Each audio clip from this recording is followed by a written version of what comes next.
Great, thank you, everyone. This is a special meeting of the Pasadena Rental Housing Board. The board met on agenda item 1. No reportable action was made by the board. Because this is a special meeting, our attorney here says we should do a formal motion to adjourn the special meeting, so then we can adjourn the regular meeting of the Pasadena Rental Housing Board. So do I hear a motion to adjourn our special meeting? So moved. Do we need public comment?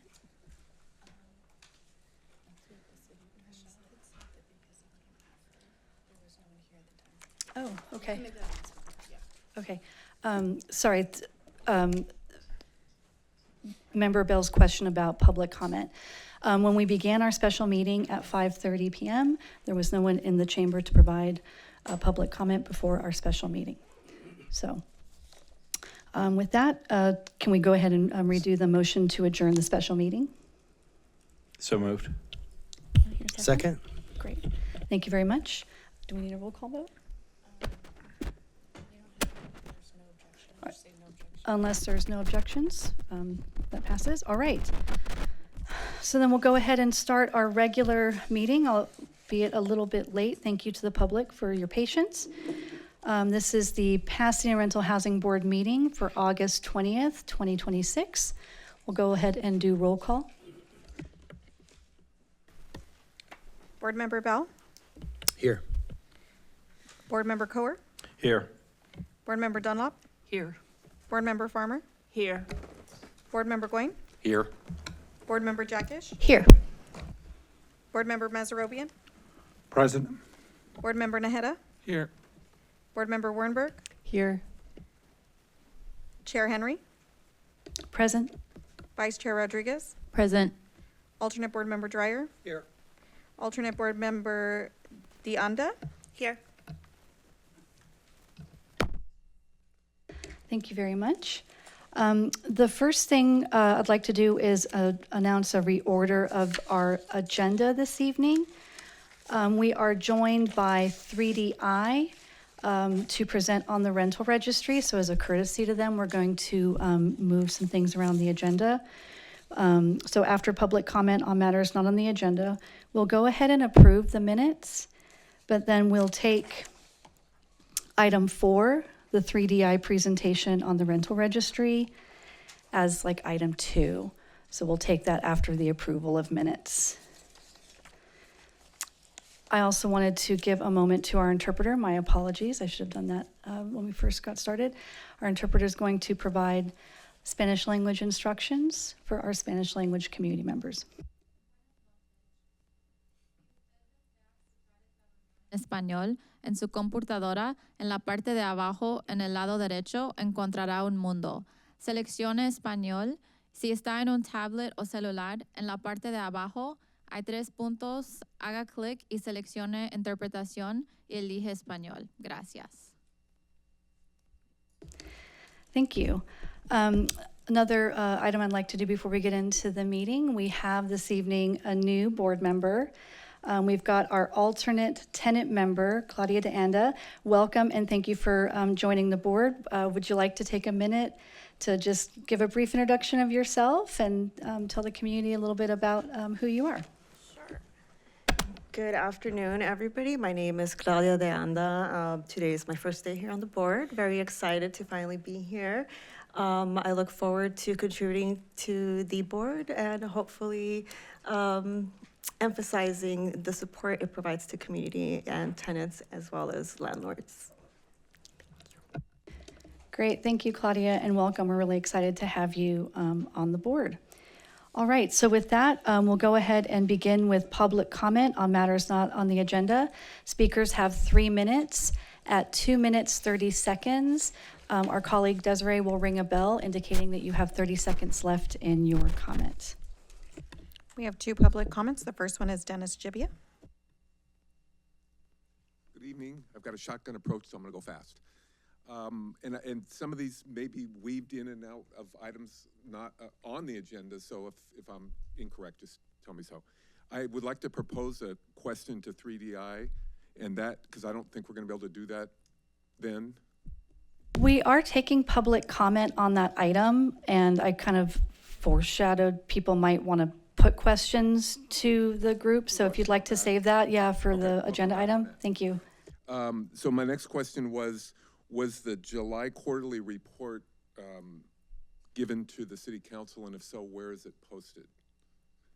The next item is and this is not on the agenda today, but the egregious repairs.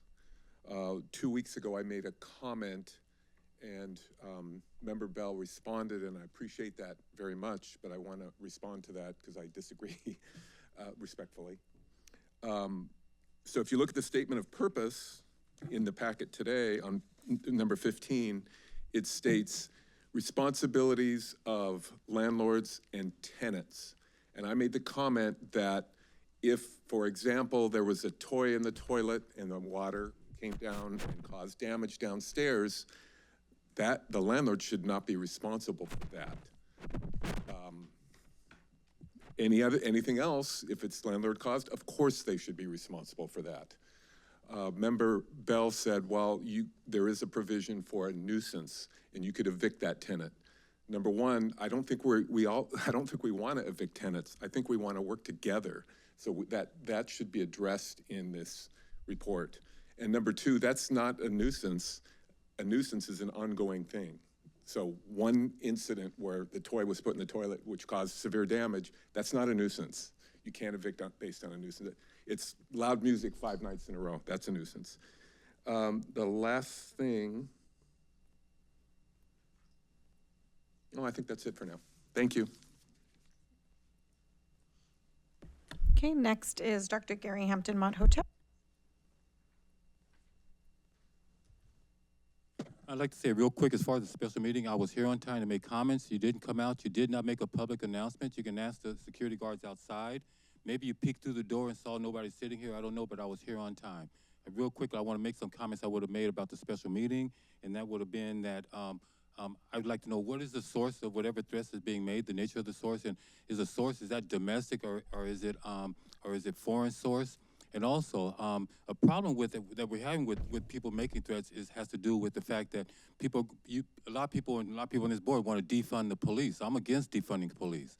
You know, we have all this government bureaucracy that's taking money away and funding away from our police. We need more police. I'd like to increase the number of police here in Pasadena. So those are just a few of the comments I wanted to make that I was not able to make. You should have came out and made a public announcement over the airwaves. You're pulling a fast motherfucking one. That's what you're doing. You know it's bullshit. You didn't come out for public comments for the special meeting.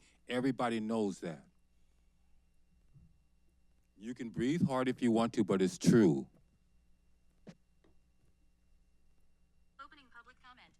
Board Member Manny, as representative of my district, you have the public duty and responsibility to protect my freedom of speech, regardless of how much you disagree with me, so please do not remain conveniently silent. Freedom at risk. I have been willing to put my freedom at risk by standing up against your unlawful and illegal threats of you having me removed from this podium by the armed police officer, because I know that I will eventually be found not guilty, vindicated, and then returning to this podium for righteous retribution through my clever and crafty free speech and freedom of expression. Political speech is the core of freedom of speech. I am engaging in political speech, which is the highest protected speech under the First Amendment, the U.S. Constitution, stemming from my natural human right to speak. However, Henry's actions are counterproductive to hearing the harsh criticisms and making the just, needed, and necessary changes. I am requesting, because I believe it is abundantly clear to all, that the Pasadena City Attorney needs to, again, for the second time, give another presentation on First Amendment freedom of speech constitutional rights. City Attorney, if you haven't already been informed, which would be a big surprise, I invite you to review the last meeting's videotape of my comments for Item 2, during the August 6, 2026 meeting, and there have been several other similar public ruckus. Your input is actually necessary and required at this point, if there is going to be any possibility of avoiding future public commotions, which will absolutely 100% guarantee to be experienced by all.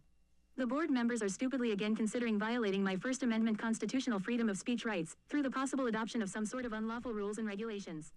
As you can hear in the August 6, 2026 Item 2, as I articulate how my criticisms of Executive Director Helen Morales and Chair Allison Henry are directly related to the item on the agenda being discussed.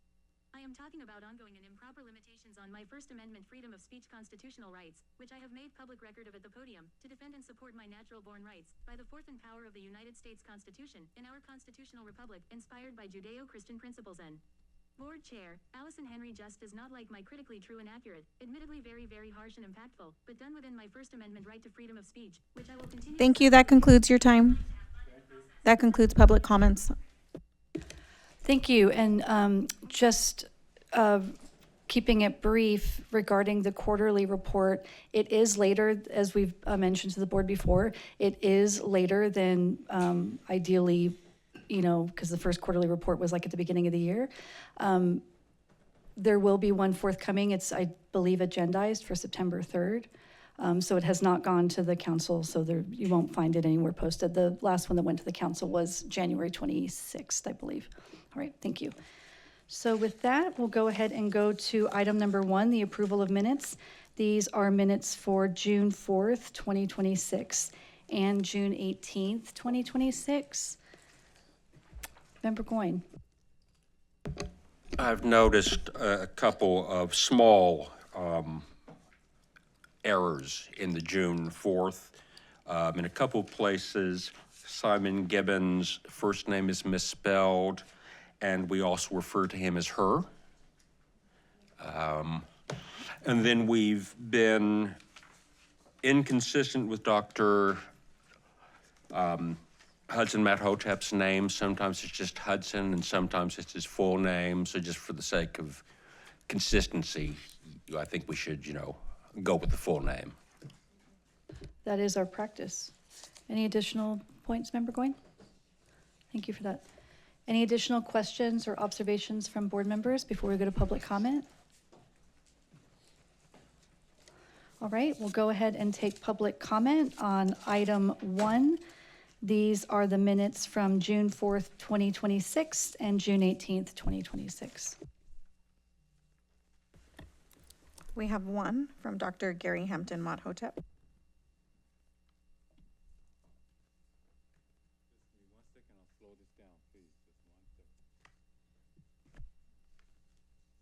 1, approval of minutes for June 4th, 2026.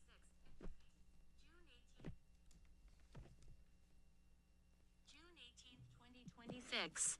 Again, we have a extremely shoddy and shabby, and very, very incomplete, and intentionally biased and slanted, approval of minutes for June 4th, 2026, and June 18th, 2026.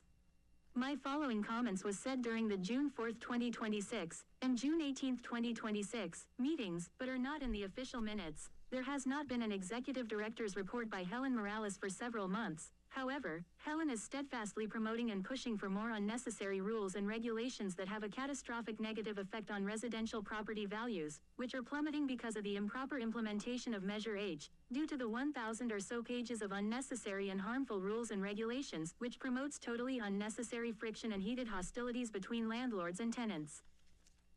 My following comments was said during the June 4th, 2026, and June 18th, 2026 meetings, but are not in the official minutes. God bless, Pasadena, California, the crown city of the great and glorious San Gabriel Valley, my home, sweet home. My following comments was said during the June 4th, 2026, and June 18th, 2026 meetings, but are not in the official minutes. There has been a great deal amount of legal deceptive advice and other manipulative tactics used against the Pasadena Rental Housing Board. My following comments was said during the June 4th, 2026, and June 18th, 2026 meetings, but are not in the official minutes. Politicized.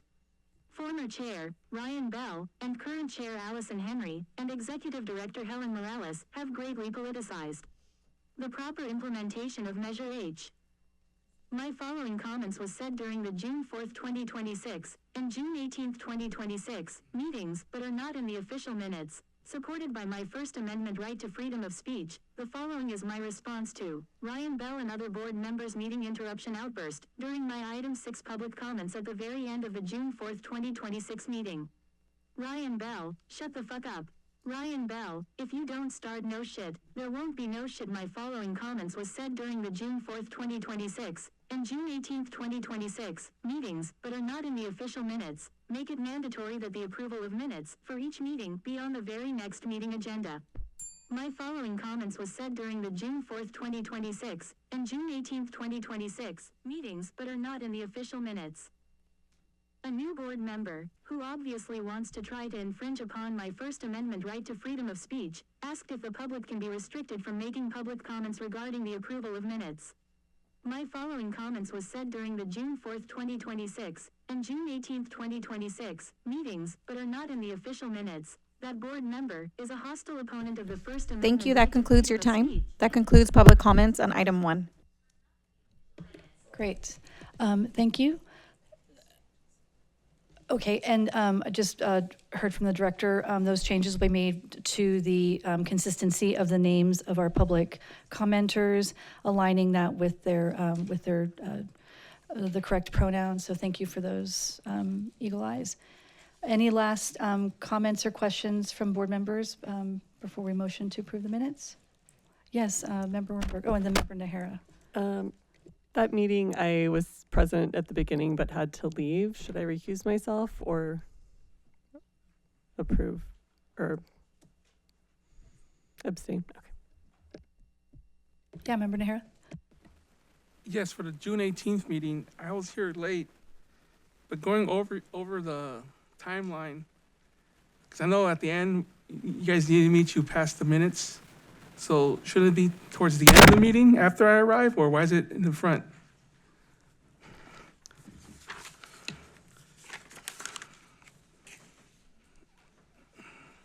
Oh, I'm sorry, you're talking about the approval of minutes that, yeah, Yeah. correct. We had to do it at the end of the meeting. That's a good It's just question. following the format of the agenda. Oh, So- okay. But we made a note in the minutes that he came in at that time. It's in there. But it doesn't say when in the motion. I don't know, it does say I arrived at 7:40, but according to this, I voted yes before I got there. No, because it's just the format of the minutes. It's just going in the same order as the agenda. All right. I don't Can you feel say that one more time, Desiree? Just, can you explain that again? Yeah, so the minutes are just going in order. Into the microphone? Yeah, So thank it's you. just going in order of the agenda. So we know that he was obviously, just because the meeting started, at its time and he wasn't there. We didn't vote as soon as he got here. We waited until the end. So it's noted what time, that he came in. There was no motion to move it or anything like that.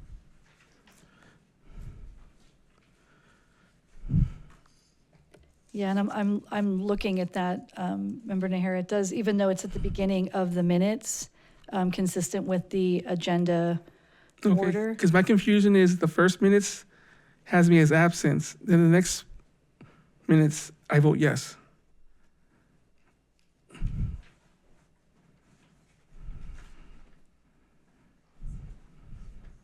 Either add, voted after, this was taken after 7:40.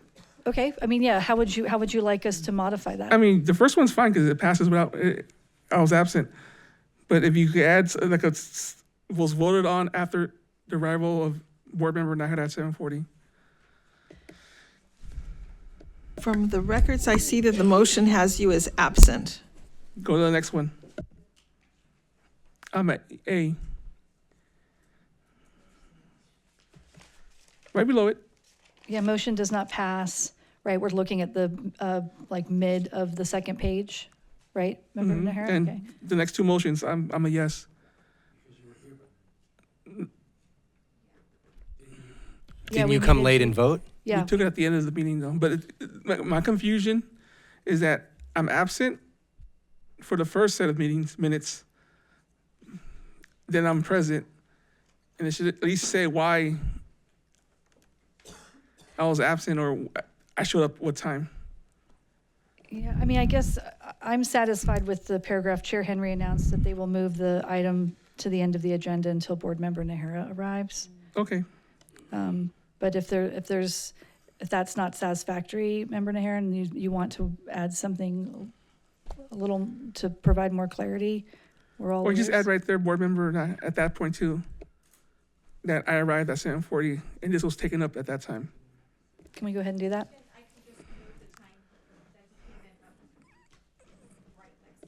Okay, so you'll move the time that you came in right up next to that? No, that can't work either. Okay. Because the other motions, I was absent too. You guys took other business. Okay, I just want to say that, And okay, well, I mean, we can, are you wanting us to make that change and bring the minutes back?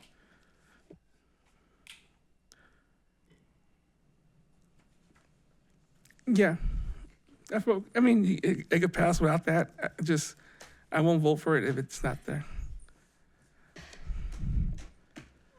Okay, but I think, yeah, okay, or we can vote as will be amended. You would. That's fine. Okay, all right. So do we hear a motion to approve the minutes? A point of order, I would ask that we do separate because I noticed a lot of folks were Oh, absolutely, okay, absent, me including being absent on June 18th. sure. Why don't we begin with the and it was the June 18th meeting Yeah, that you had? so I'll motion to pass the June 4th meetings with the corrected names that Board Member Paul suggested. Second? Okay, we'll go ahead and do a roll call vote for approval of the June 4th minutes. Okay, Board Member Bell, Yes. Yes. Board Member Coer, Yes. Board Member Dunlop, Yes. Board Member Farmer, Yes. Board Member Goin, Yes. Board Member Jackish, Yes. Board Member Meserobian, Aye. Board Member Naheda, Yes. Board Member Wernberg, Abstain. Chair Henry, Yes. Vice Chair Rodriguez. Aye. Very good. And now we'll go ahead and do the motion for the June 18th minutes. Pending approval of, no, pending the corrections that Member Nahara offered up regarding his arrival time and the motion order. Yes. Okay. All right. Second. All right. Excellent. Roll call vote for the June 18th, 2026 meeting minutes. Board Member Bell, Yes. Board Member Coer, Abstain. Board Member Dunlop, Yes.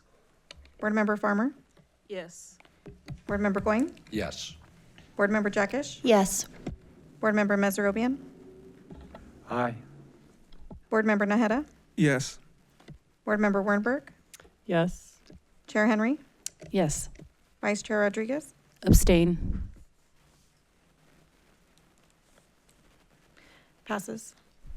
Very good. Thank you. And thanks for teasing out all of the things with the minutes, everyone. All right, so as mentioned earlier, this brings us to our 3DI presentation. So I'd like to welcome up the team from 3DI. This is a presentation on the rental registry.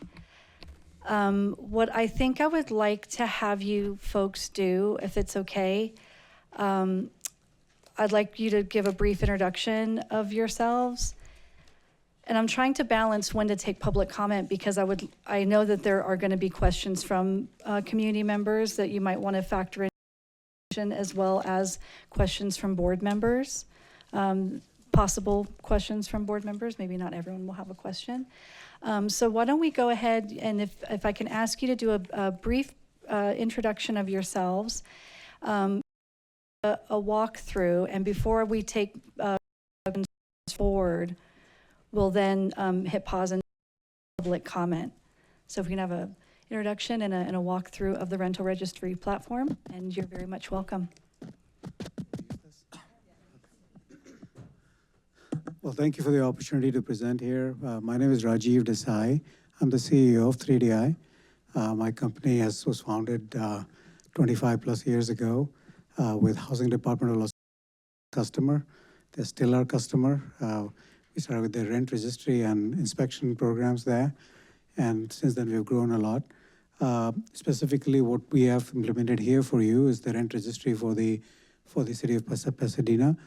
The same solution also exists in the LA County. They do the the unincorporated areas of Los Angeles and some cities that chartered to them. San Francisco, also Oakland, and many other cities across California. So we've been in this business for a very long time, And so what we're going to talk about today is how the user experience has evolved, specifically because there have been concerns around that in your community, and how we continue to work on that. It's something that's evolved in the last 9 years from when we started. Before I start, I want to introduce my team here. Christina, you want to speak over? Sure. My name is Christina Brzan. I've been with 3DI now for 13 years, and I've been working in our housing sector for, oh gosh, 6, 7, 8, I don't even know. 8 years, I think. 2018, I think. I've worked with Beverly Hills, and I've worked with probably 8 or 9, maybe even 10 other cities and agencies, including Pasadena. I am basically the middleman between our cities that we work with and our development team, and working on getting the requirements from the rent ordinance with all the stakeholders involved and getting the system going. And I'm basically the face for 3DI when it comes to Pasadena. So I work very closely with Helen and with Sophia, and I've been doing this for quite some time with a lot of different agencies. Thanks everybody for the opportunity. And I'm Shakir Sheikh, Director of Business Development at 3DI. I have been with 3DI since 16 plus years, and I've been working in housing for almost 13 years. I was the key member of when we helped out City of Los Angeles to build their first rent registry. And since then I have helped building the whole solution, and which Christian has implemented in multiple cities. I do want to add that I actually started my career and life in California and Pasadena as a scientist at JPL and Caltech for more than 10 years. And then I started going into the business, so I have a lot of love for Pasadena. Okay.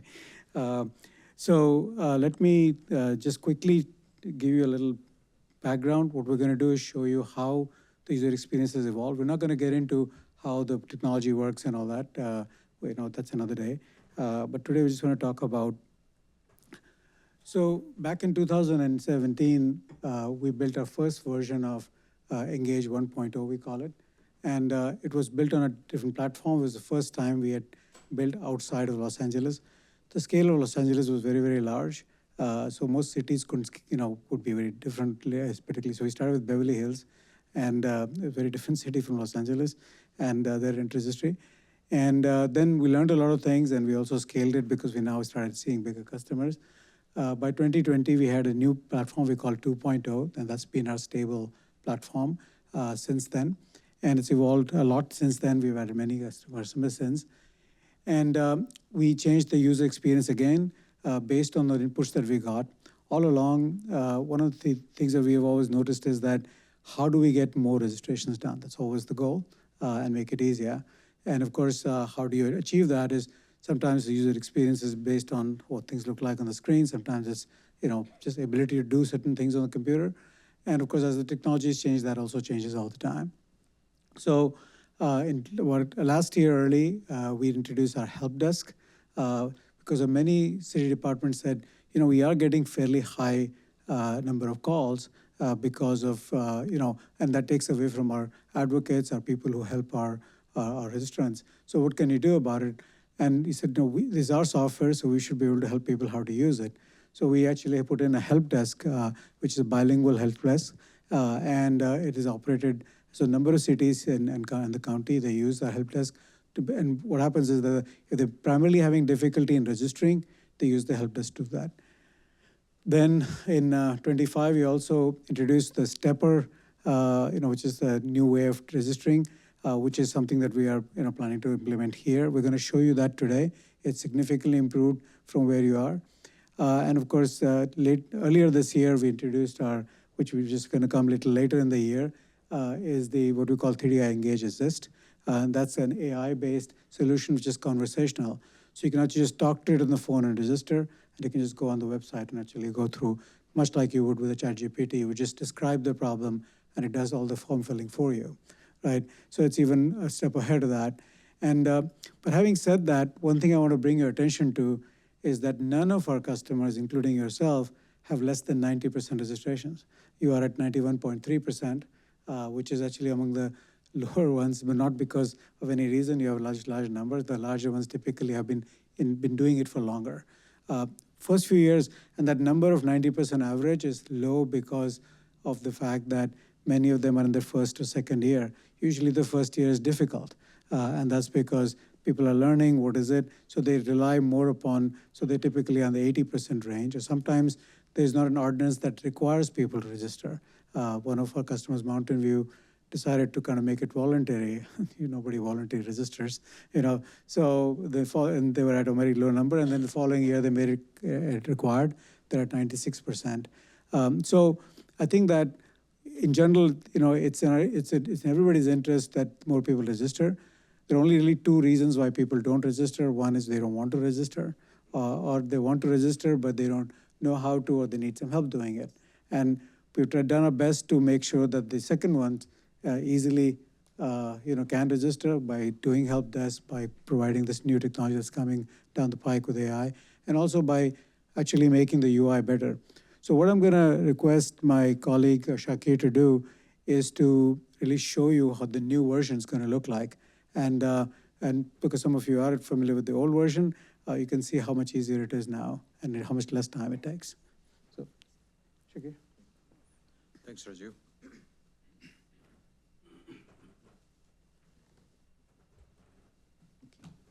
So I think this is the portal which we all are familiar with. And what we have really done here is try to enhance the UI in such a way that you guys can...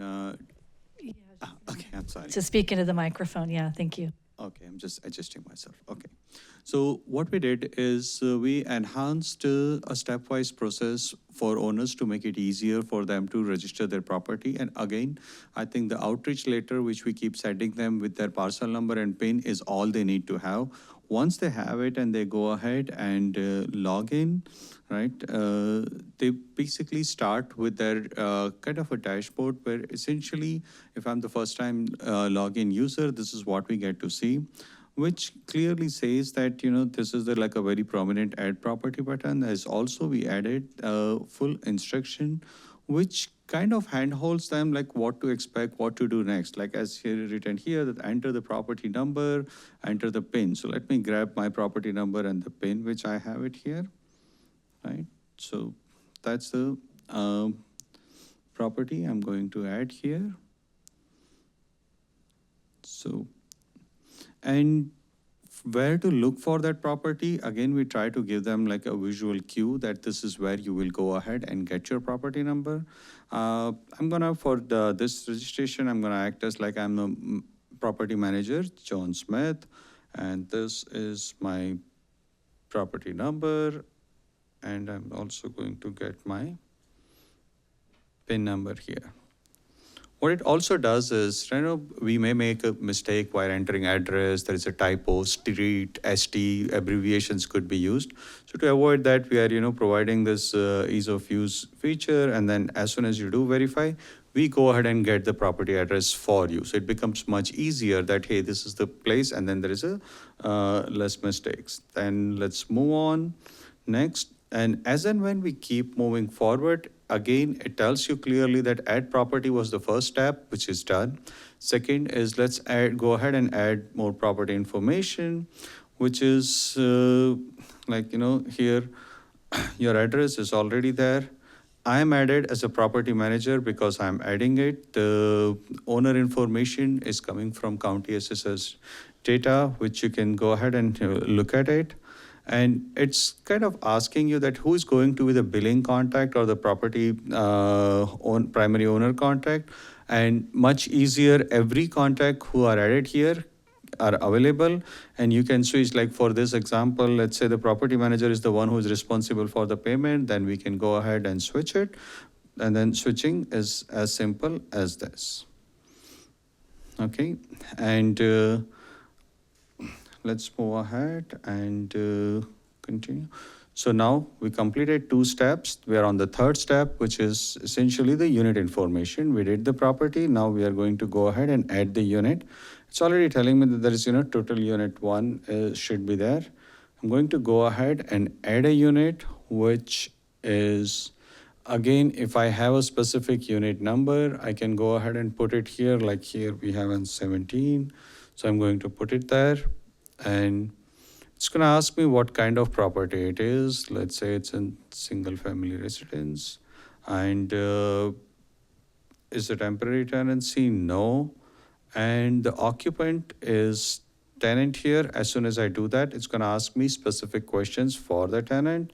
Let's say it's a 2-bedroom, 1 bath, 1600 unit square feet, 1 kitchen, and we started the tenancy, let's say, last year, January.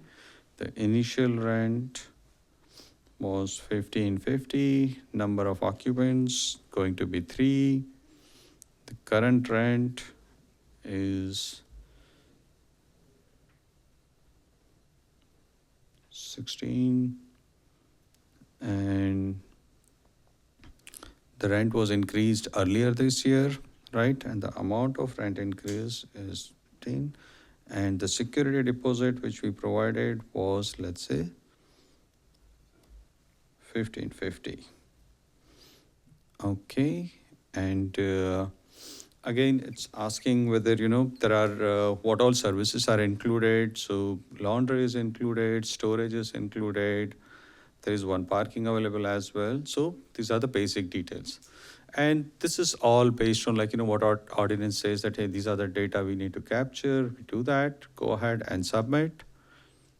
So now we moved from add property to the unit information.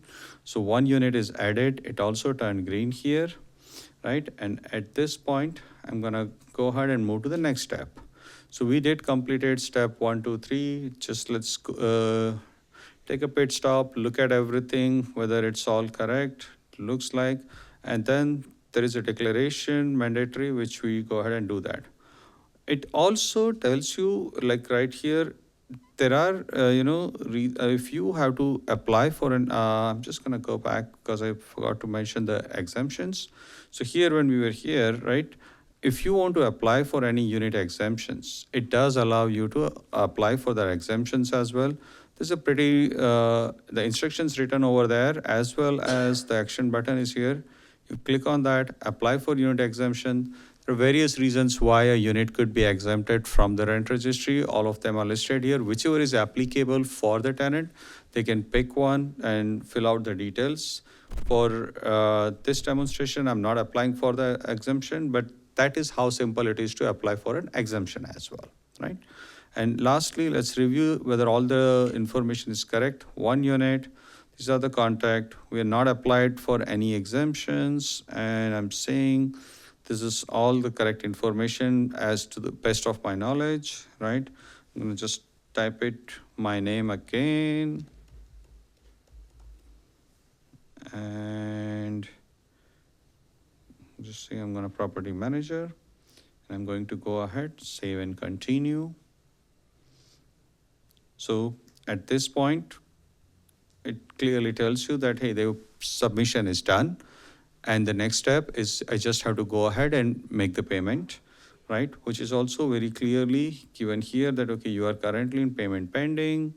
And then you click on pay now. It shows you the, what is the pay.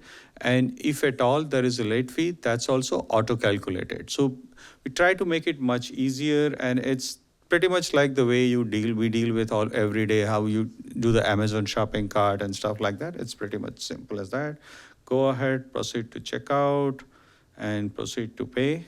And then you can choose whether you want to pay with the credit card or e-check. You could do that. At this point, continue. It's going to ask the details, and then we go ahead and make the payment, and we're done. So I'm going to just stop at this point. Any questions? Okay, so first of all, thank you very much. That, like, I was just looking at the time, that was really brief but really informative. What we're going to do is we're going to take public comment. If you can do me the favor of listening, because I know we've got one commenter who it sounds like he wants to ask a functionality question. So we'll take public comment, and then we'll come back to the board, and we'll try and sort of work in both any questions from our public as well as board member questions. All right? So with that, you can take a load off for a few minutes, if you will. Absolutely. I'm gonna just And take- we'll go ahead and go to public comment. This is for item 4, though it's been moved, for the 3DI presentation on the rental registry.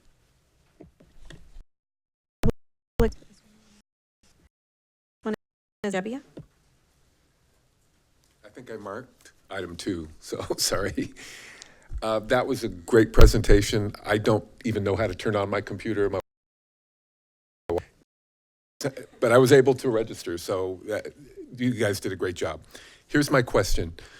2 years ago, you did not require this. Last year, you required a 30-day notice of change in terms, which had tenant information. Tenants were extremely upset because they didn't want that private information available for reasons of stalking, hiding from a spouse, ICE. Pasadena is a sanctuary city. Then that requirement was stopped. So I want to know why that requirement was added last year. What was the reasoning behind that, especially when there was a data breach 2 years ago? And 2, where are those documents stored safely now? Because I've requested them back and I haven't gotten them. So that's my question. And what we'll do is we'll wait until the public comment, then you can field the question. Thank you for being ready. And thank you. Do we have another speaker? Yes, next is Dr. Gary Hampton Mathotep. Yes, that pre-presentation was okay, but it wasn't really that good. I mean, they just really talked a lot about the history of the company. It was helpful. And then they just talked about how to use it. I guess that's helpful. But, you know, that wasn't really helpful because there wasn't any information in the agenda as far as what they're really going to be talking about. And we're talking now. I probably have questions afterwards, but you're not going to let me ask questions after they give their full presentation. One question, well, really for trivia, what does 3DI stand for? Just always curious about acronyms.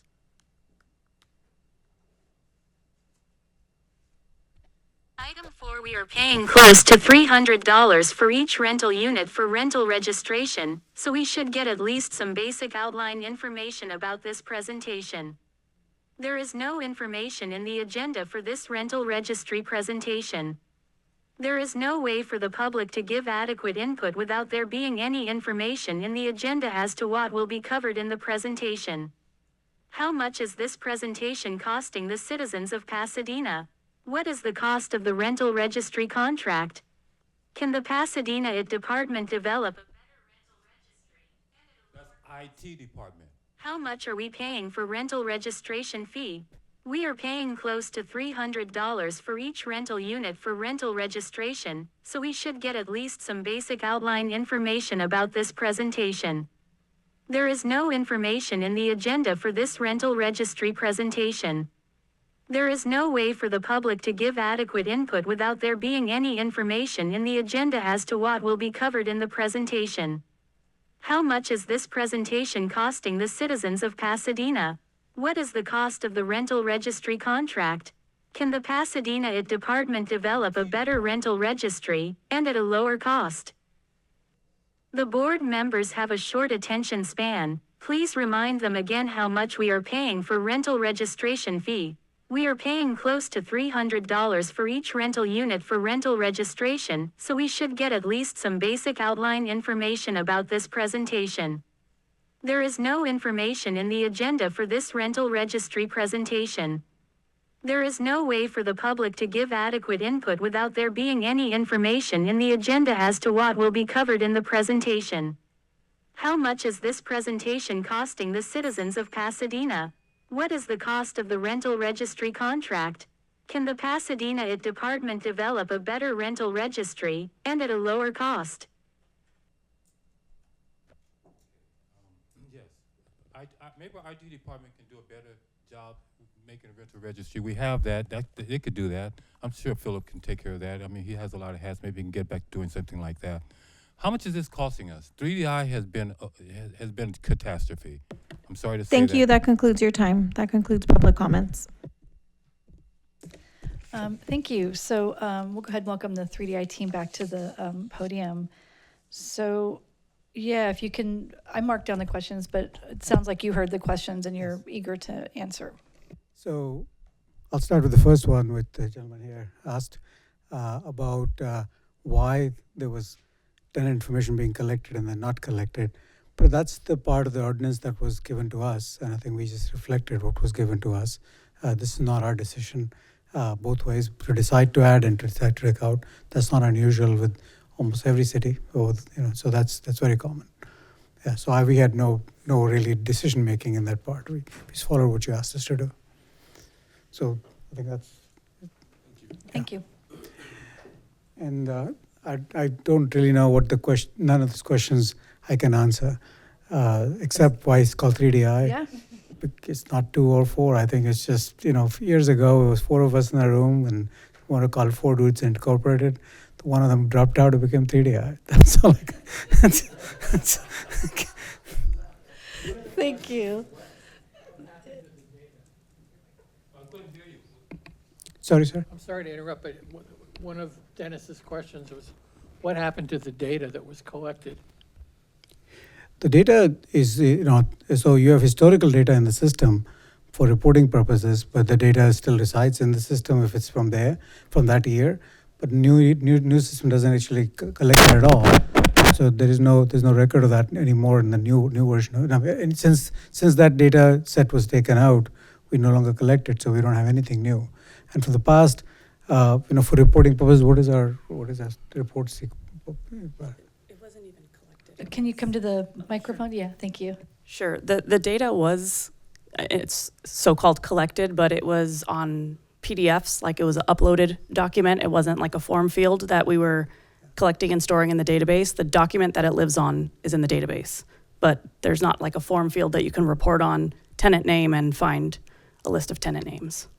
What about the breach problem?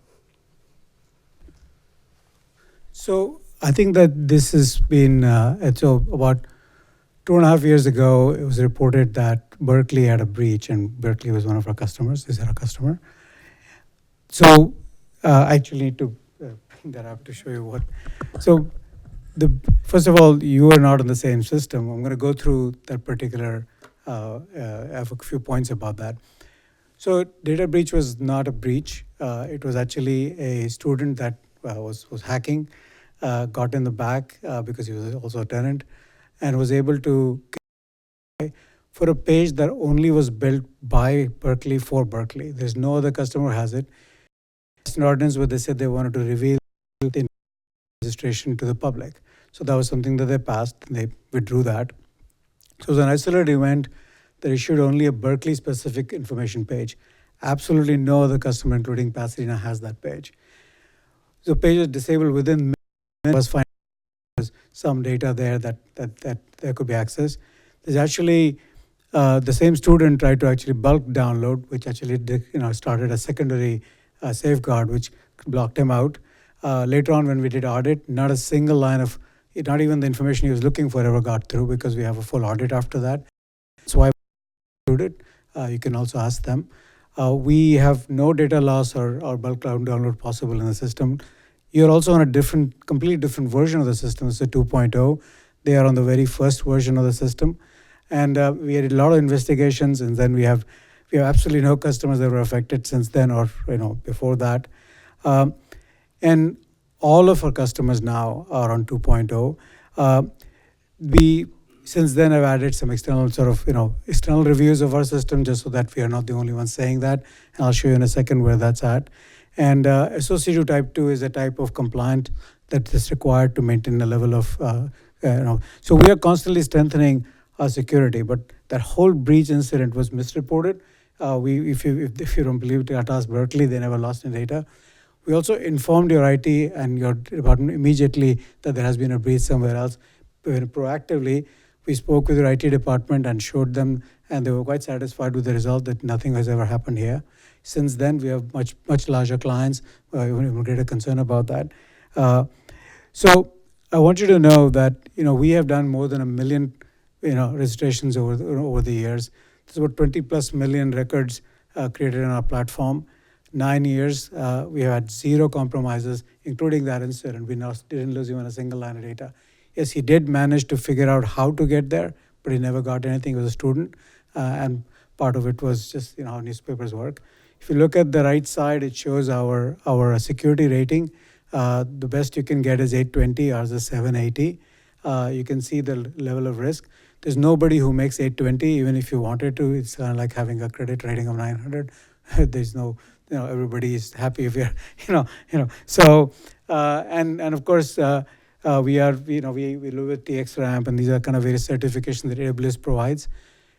Amazon is where we are hosted. Amazon would not allow us to host unless we met their architecture requirements because they get compromised in the process.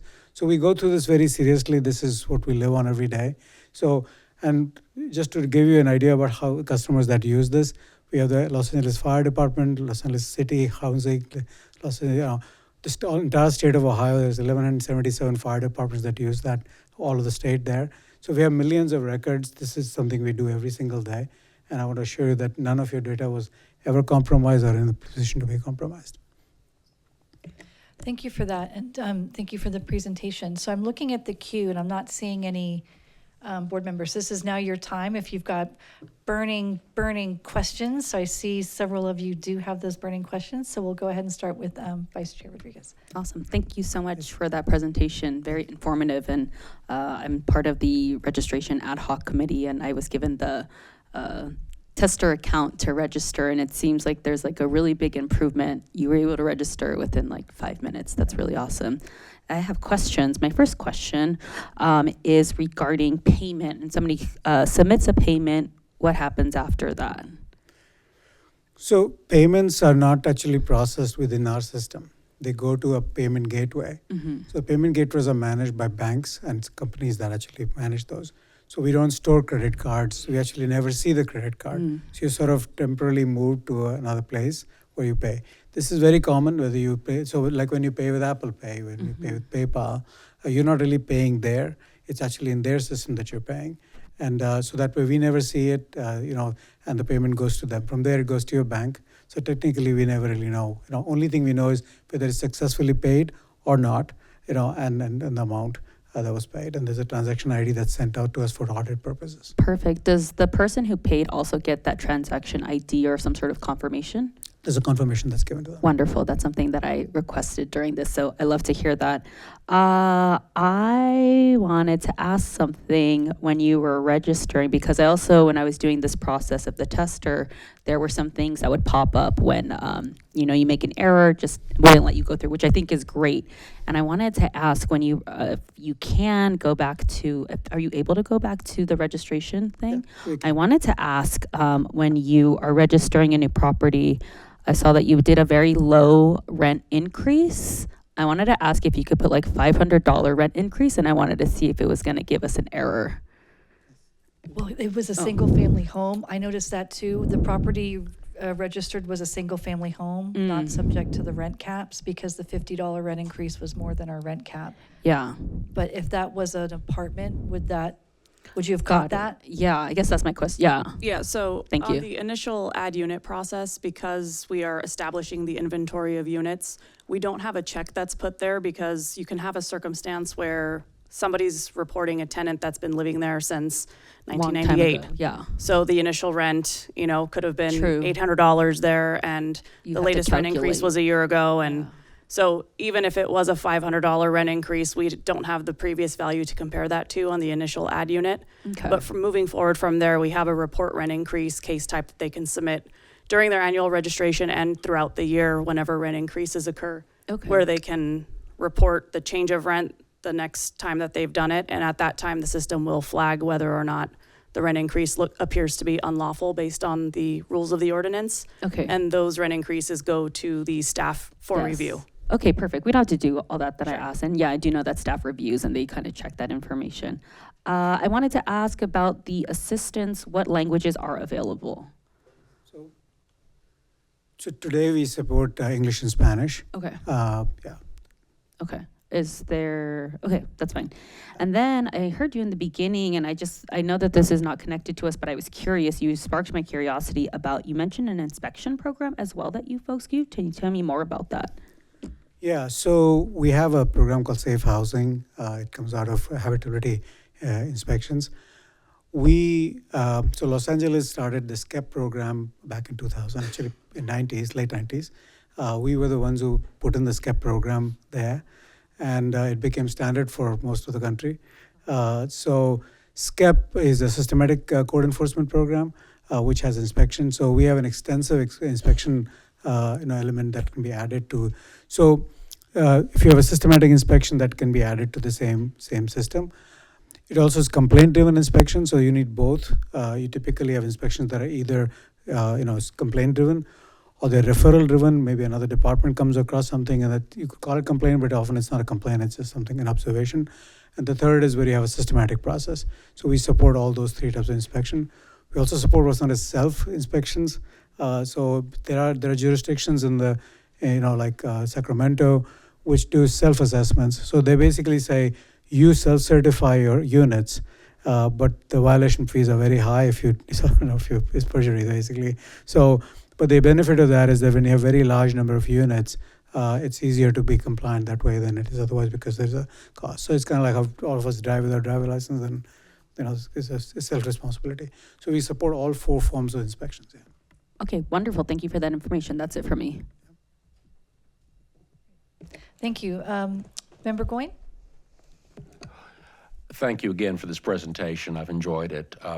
I too have several questions. First of all, when you say help desk, does that mean there's a number people can call? So it's two things. One is there's a number. There is also, and which is, so there's a help desk, the number that you can call. And there's also a chat bot on the website that will go there. So you can do either of those, and you can kind of get your questions resolved, or actually get help to register. So many times people who call will say, look, I don't have access to a computer, or I'm stuck over here. And so they walk them through the whole, and they might even register for you if that's what you want. So that's the process. Okay, great. Second question.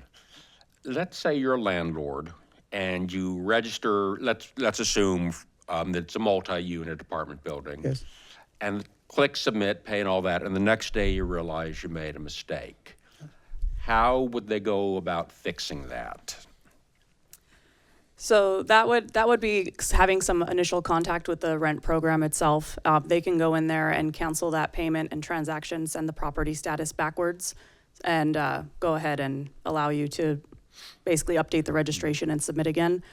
That cancel payment process isn't tied to the payment processor. So if a refund is required at that time, then that'll have to happen through finance. Okay. But they can reset the property to allow you to try registering again after you've fixed the information. Okay.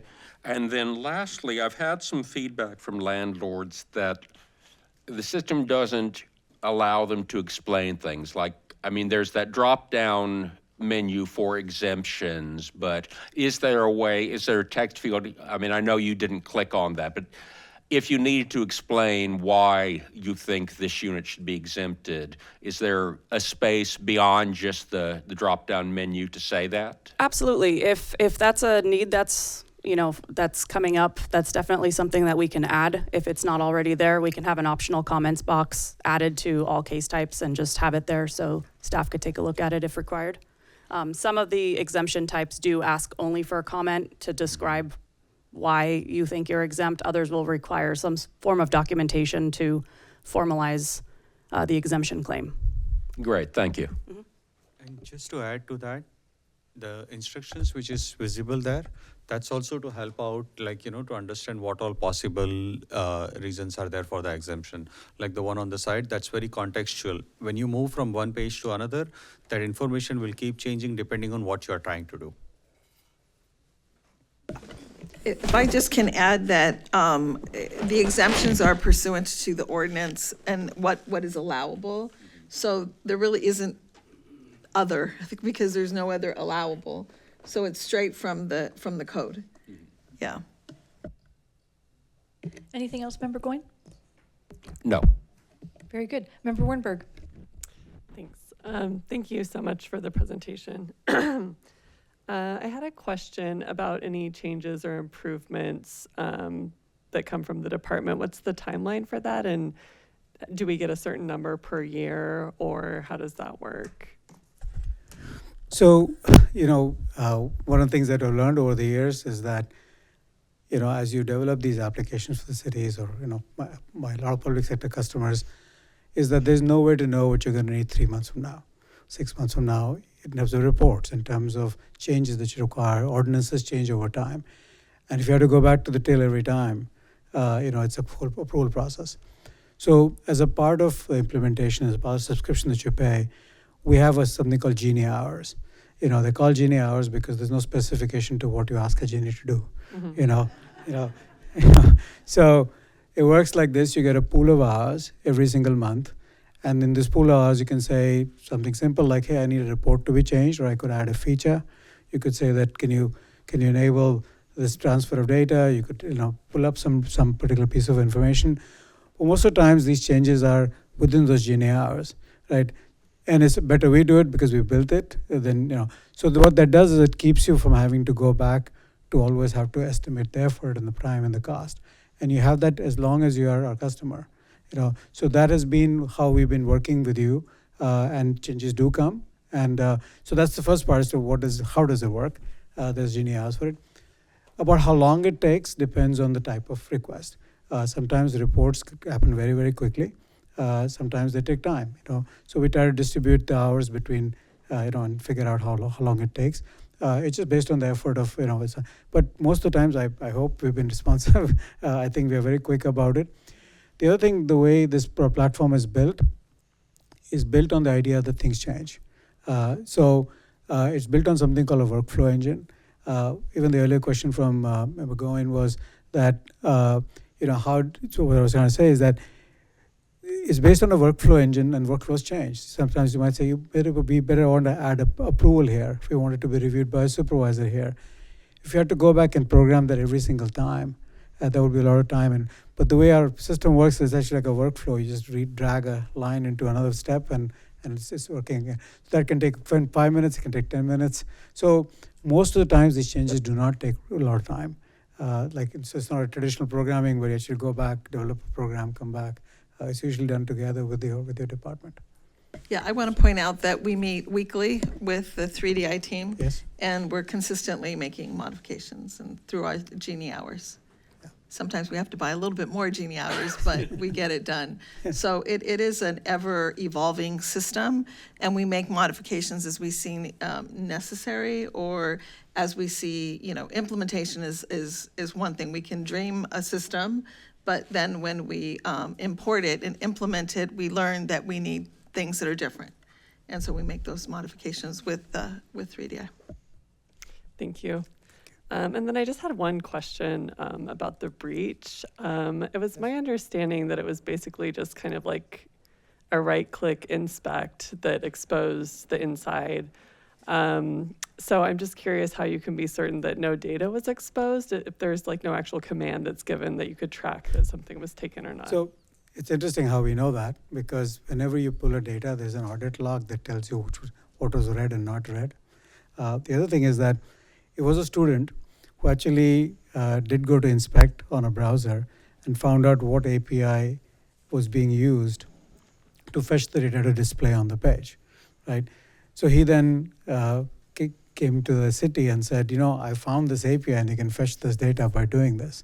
So did you do that? I said, no, I didn't do that, because he's kind of hacking the system. It's also not appropriate, right? So he said, I want to let you know that you can do this. So then they informed us.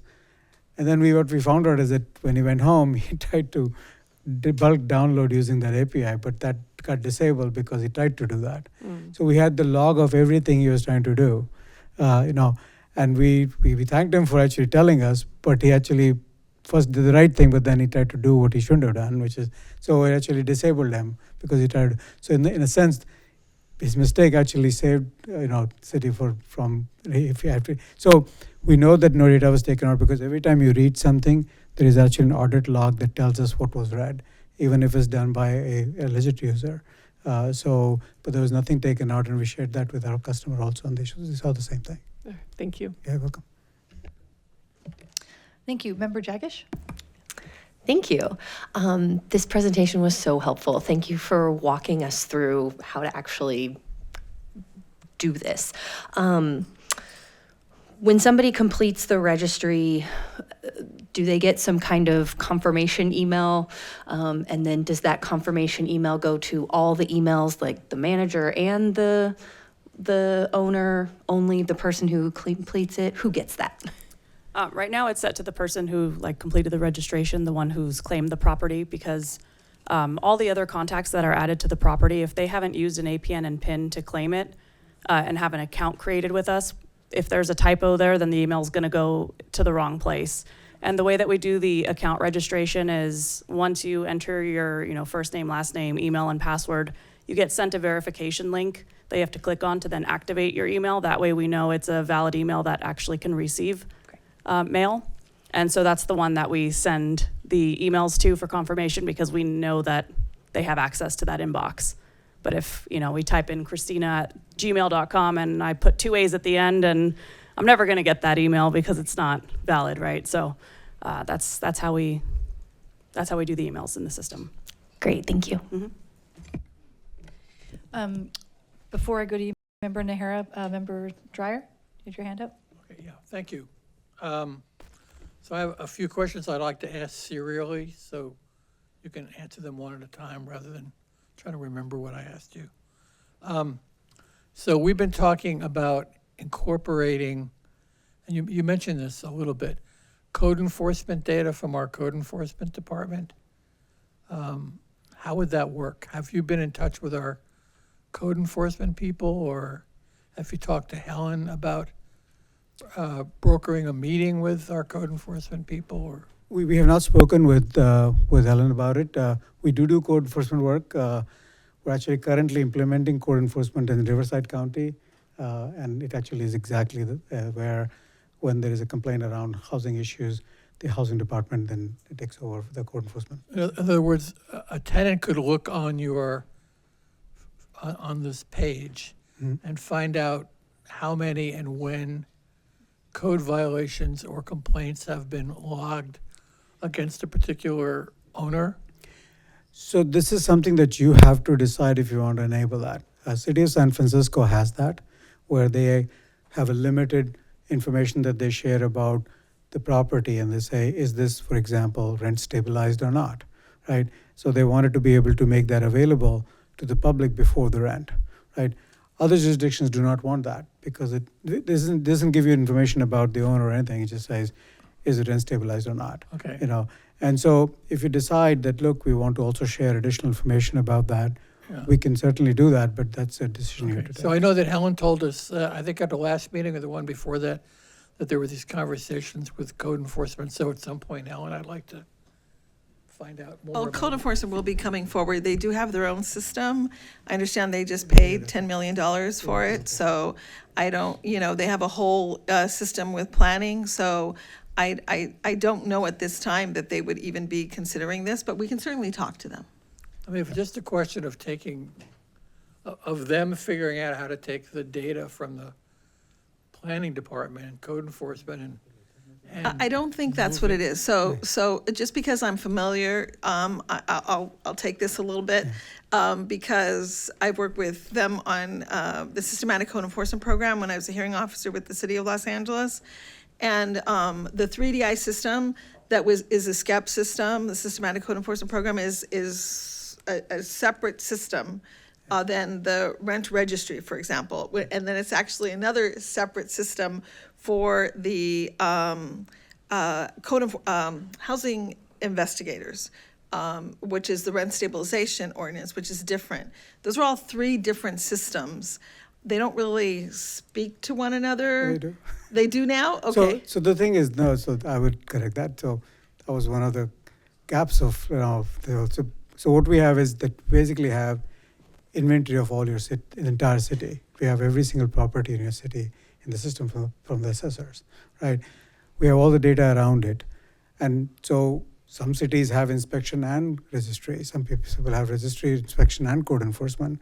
Some people have 311 registry, and so all of them, because the property and the people are the same, right? The only thing that's changing are the programs. So in the same way that a registry program can also exist in the same place as an inspection program, it's because the same exact property. So in fact, the way the system is built is that the asset is always the same across that. In fact, if you do that the other way, where you have one system for this, one system for this, they can't talk to each other. So that's the very premise of our system, which is that you have a common asset and you have different programs. And because it's a role-based system, inspection folks will see something very different from the people who are doing registry, would be very different for somebody who's seeing code enforcement. Okay, so I guess I have other questions here, but my bottom line on this one is I'd like to know what we can do to make this happen rather than hear about how complicated it is and the obstacles.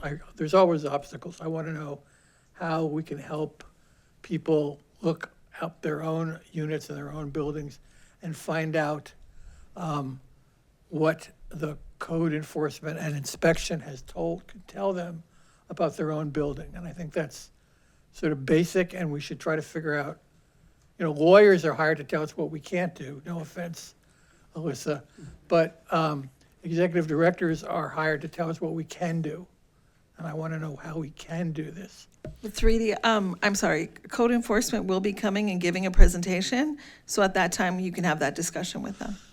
Okay, but I don't understand what they do, so I want them to talk to 3DI and through you, Helen. Well, and okay, figure so out how they can. again, we can have this conversation. We don't direct code enforcement. I am the executive director of rent stabilization.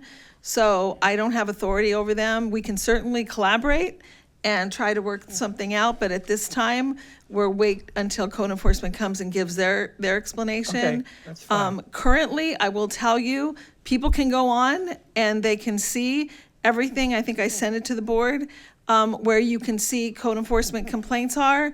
You can tag it. You can actually go in. You can do a property search. You can find all the code compliant cases that are outstanding currently. So it's not like it's not available to the public. We have actually placed that on our website now. We're going to place it on our 3DI system as a little message, which 3DI offers. And we certainly can look at better systems.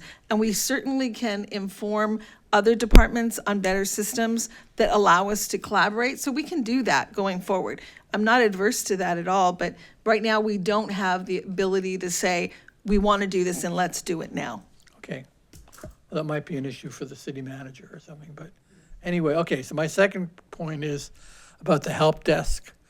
I assume then when landlords fill this out and they hit the help desk and there's a phone number there, maybe I'm wrong about this, but they're assuming they're going to get help from the rent stabilization department because that's who they think they're interfacing with. But in fact, from what you said, maybe I have it wrong, they're calling your office and you're telling them how to make the system work for them? This is correct, but it's very clear on the website of the cities that use that help desk that you're calling to, we will only support you with registering the process. We are not, if there is any question, what happens is that let's say there's a question about why is my fee this much? We generally say we'll refer you to. And regardless of how many of those help requests you get, is it all part of the contract or do we have to pay extra for? No, I think it's help desk in the contract. Yeah, I think you do have help desk for half. I think yes, you do have help desk in your contract. Okay, all right. The third thing is do other cities or is it possible that, and maybe I just missed it in your presentation, which I thought was excellent, by the way.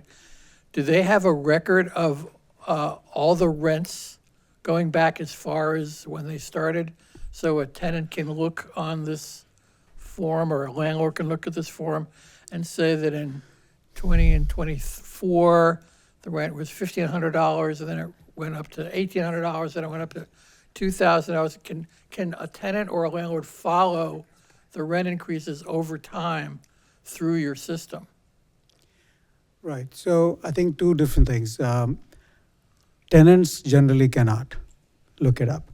That's by decision by the city. And the reason may. What does that mean by the city? By us?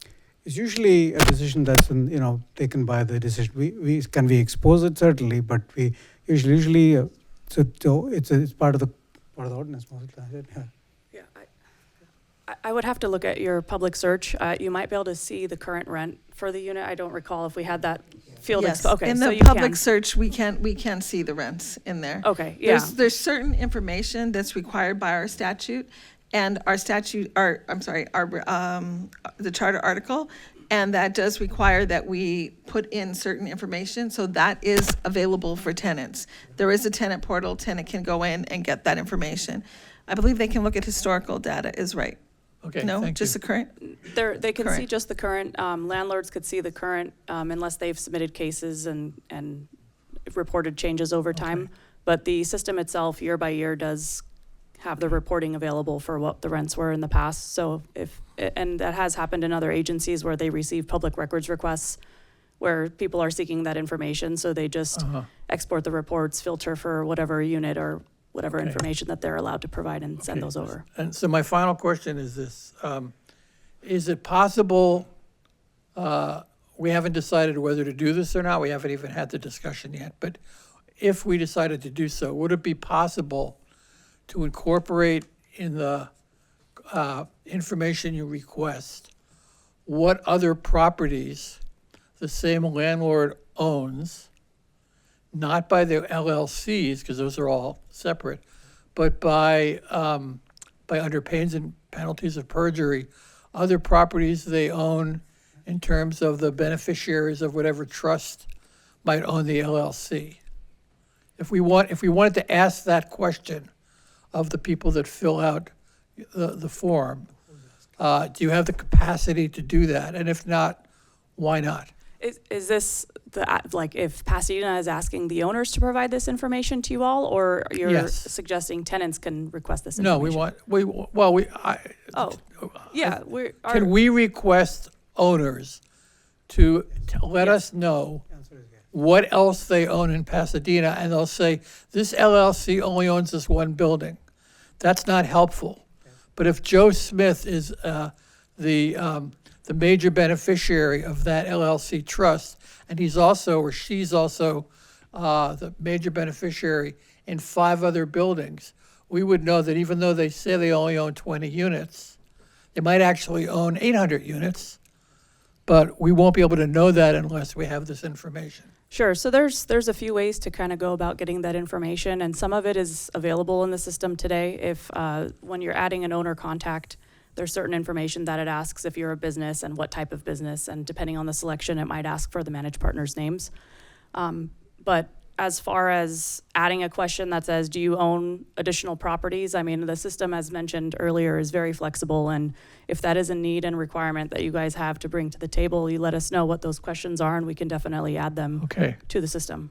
Thank you very much. That was very, very helpful. Anything else? Very good. Member Nahara?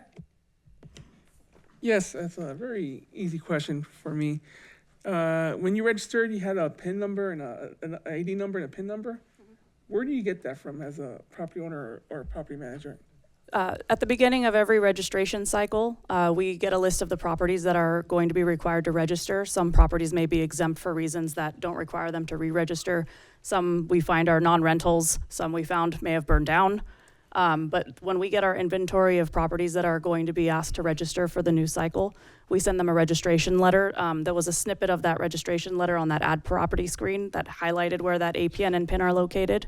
So every property owner will be receiving that at the start of every cycle. What will happen if it's returned back to the department as undeliverable? Helen? Yeah, that's actually a department question. So if it becomes undeliverable, we do research. We go online to RealQuest. We'll do a data search to see if there's a change in ownership, if there was an error, whatever it was that we did. We had to do this much more frequently the first year. Now our data is getting a little bit better, a lot better, I believe, through the learning process that we've had to have to go out and do that. But we still find ourselves with new ownerships. So maybe the ownership changed and the owner didn't come and tell us. So if they don't, we get that letter back and then we work on it to try and find out who the owner is.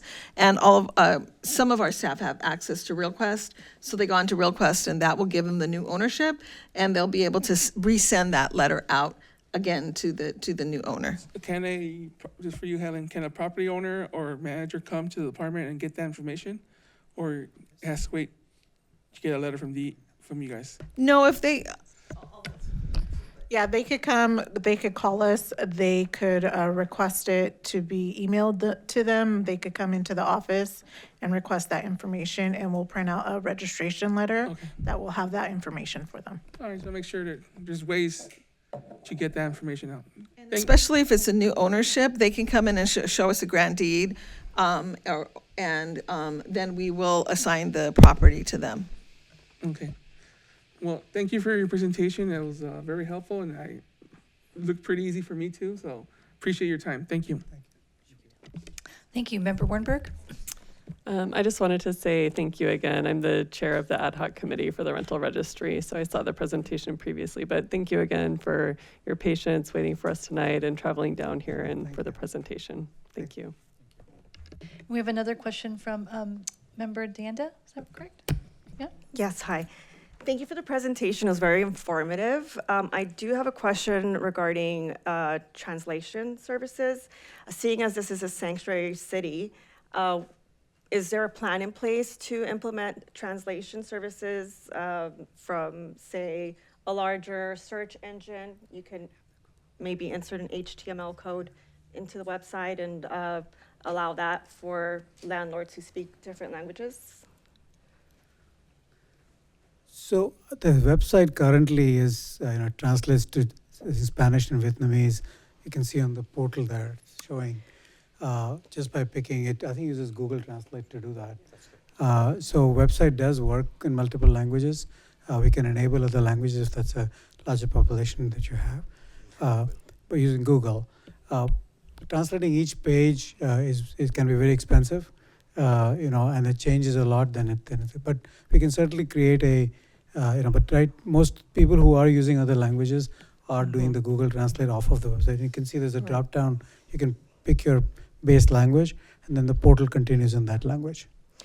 Correct. So I guess if it's a question of costs, then if the code were to be inserted, say, in the header of the site, would that carry over into the pages as well? Or would that be an extra cost? No, it's already, so we've already done the code where you can pick the series of languages. So you are able to select the language that you want. Correct, but it's limited to 3, English, Spanish, and Vietnamese. But we can add others, that's okay. It was just pointed out as larger population basis, but yeah, the cost comes from manual translation, not from putting, that will be very fast. Not from Google Translate? No, there's no cost. There's no cost. Okay, so, and the cost is specific to entering the code? No, the cost comes from, there are jurisdictions that have gone in and said certain parts of the pages we want to manually hand translate because of sometimes the Google Translate doesn't, doesn't do a good job, especially with legalese, you want to be careful about that. So that's the reason. Okay, so great. If you do that, then there is a cost. If you don't, it's perfectly okay. Okay, thank you. Yeah, thank you for that. Because I know that we've done tenants' rights information in Armenian in our community as well as English and Spanish. And the charter actually compels us to support Spanish language tenants in Pasadena. Member Bell, and then I'm going to go back to Member Dreyer. Yeah, it was just a follow up on that. I think Armenian and also Chinese, simplified Chinese would be a good one to add for us, and possibly Korean. Yeah, would be good. There would be no cost to that. Yeah, I mean, you see this on every website now, pretty much, but it would be good to have maybe a fuller complement of the languages in Pasadena. Thank you. Yeah, and thanks we again can for your work with 3DI and get you that information. Anything else, Member Bell? No. Okay. Member Dreyer? Yeah, sorry I forgot this. So your answer to the question about the help desk, I guess this raised a point for me. So, and maybe I don't understand exactly how this works, but again, if somebody calls the help, it's an 800 number? No, it's a local number. It's a local number, so it's a 626 number? I believe it's a 626 number, yeah. Okay. And I know this sounds petty, but when somebody answers that call from the Pasadena website, does somebody say Pasadena Rent Stabilization Department, or does it say 3DI? I mean, what do they think they're Who do they think they're talking to?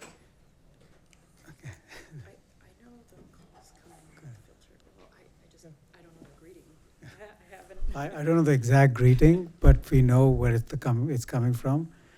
So they do in fact react, and the first thing they ask is, where are you calling from, and which, so they make sure that. Okay. Yeah, they. I just think it could be confusing to people who are going on the Rent Stabilization Department website, and then somebody says 3DI or whatever you're saying. Yeah, so we definitely don't answer as 3DI. I just don't know if they say thank you for calling the Pasadena Help Desk, or if they ask thank you for calling the help desk. Are Okay, you can calling you look from into Pasadena? that? Because I think that's something, I don't want to ask the staff Yeah. to do this, because they're already overburdened. But I would like the people that call the help desk to feel like they're talking to somebody that's connected to Pasadena's Yeah, Yeah. I see member Stabilization Bloomberg. Sorry to Department. interrupt. I see member, she's. I Bloomberg's- don't. Wait, I'm not done. Or did you want to? I wanted to clarify. I think that they said that part of our package is having that service, but I don't know that we are using it right now. Sophia, can you answer that? I know we do use the email service. Right, so we do have the help desk, and I think the confusion lies where if a owner or property manager needs help, meanwhile they're filling out their registration, they could chat with them. But if for whatever reason, or talk to them for whatever reason, if it comes down to a question that has to do with the charter, they then create a ticket, and my staff then responds to those questions and Okay. helps them with the registration. Okay, that's good. And my final thing, I promise, my final thing is that, about the registration rate. I remember, I forget, 6 months ago, 9 months ago, I think Helen had just come back from a meeting of her counterparts around the state and reported to us that Pasadena had one of the highest, or if not the highest, registration rate in California. So have the other cities caught up to us? Is there something we can do to increase the registration, in your opinion? I know our staff and Helen are working really hard, and we've put some carrots and sticks to get landlords to register. But in your experience, is there anything that can, if we're no longer the highest in the state, what do other cities do to make it easier, or raise the rate of registration that we can learn from? Right. So I think that, yes, you are one of the highest, in numbers. You also, you're at 91.3 and then 93 for the, so yeah, you are one of the higher ones. It is not unusual that in the first or second years, the numbers are in the 70, 80% range for many of them. So it also depends on how long you've had registry. For first year, as Helen said, that it takes a while for people to get used to this idea. They're also receiving mail. But the second year, your registry doesn't require adding units. The units are already there. So you're updating data, so it gets easier. So registration becomes that much easier. They're used to it. So I think that in general, program improves by itself anyway. Yours is a very well-run program because you started with high numbers to start with. Where it's a little higher, maybe some of the smaller cities are higher, like Maywood is very high.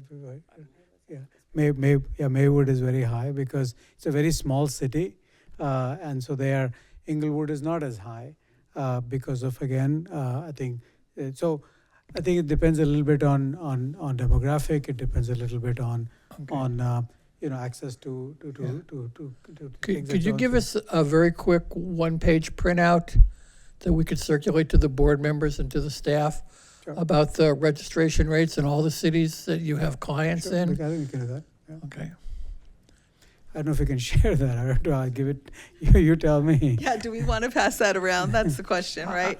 Well, we want to know what the best practices are. So, yeah. Well, yeah, I think with regards to 3DI and the systems, they seem to be working because we wouldn't have such a high compliance rate. I believe it's 93%. We'll calculate it a little bit different because we have substantial compliance. So some of those get taken out, and it's something that 3DI doesn't know when we do and report that out to you because of the substantial compliance requirements in our regulations. So we're at 93%. We want to get to 100%. Believe you me, I want to get to 100%. And I've had near 100% before in other cities. Yes. And so we are moving to get there. I think that we have a little bit of difference or challenge. The challenge is this was a voter-initiated referendum or voter-initiated policy, which is different than if, like, for example, the city would have done an ordinance and the owners would have been aware. And so we're still getting that a little bit of people who are saying, go pound town, I'm not going to register, right? And so we have to find out how we get those others to come in and register. And we're really working hard at trying to understand that. I think the report that's going to be coming out to the city council that lists all of the properties and the owners who haven't registered is maybe useful to get people to come in and register. We're trying to figure those things out. And so I think it's just unique. I don't know if you can give us that, but if you can, we. The thing is that I don't know if they wanted to give, so we certainly have the data. Right. But the best is for you to talk to your colleagues in other cities and get it. If they give us permission, then certainly we can do that. Just like I think we may not want to share that information with other people. It's public record now. We just put it into the record. But again, I do understand the concern of sending that out.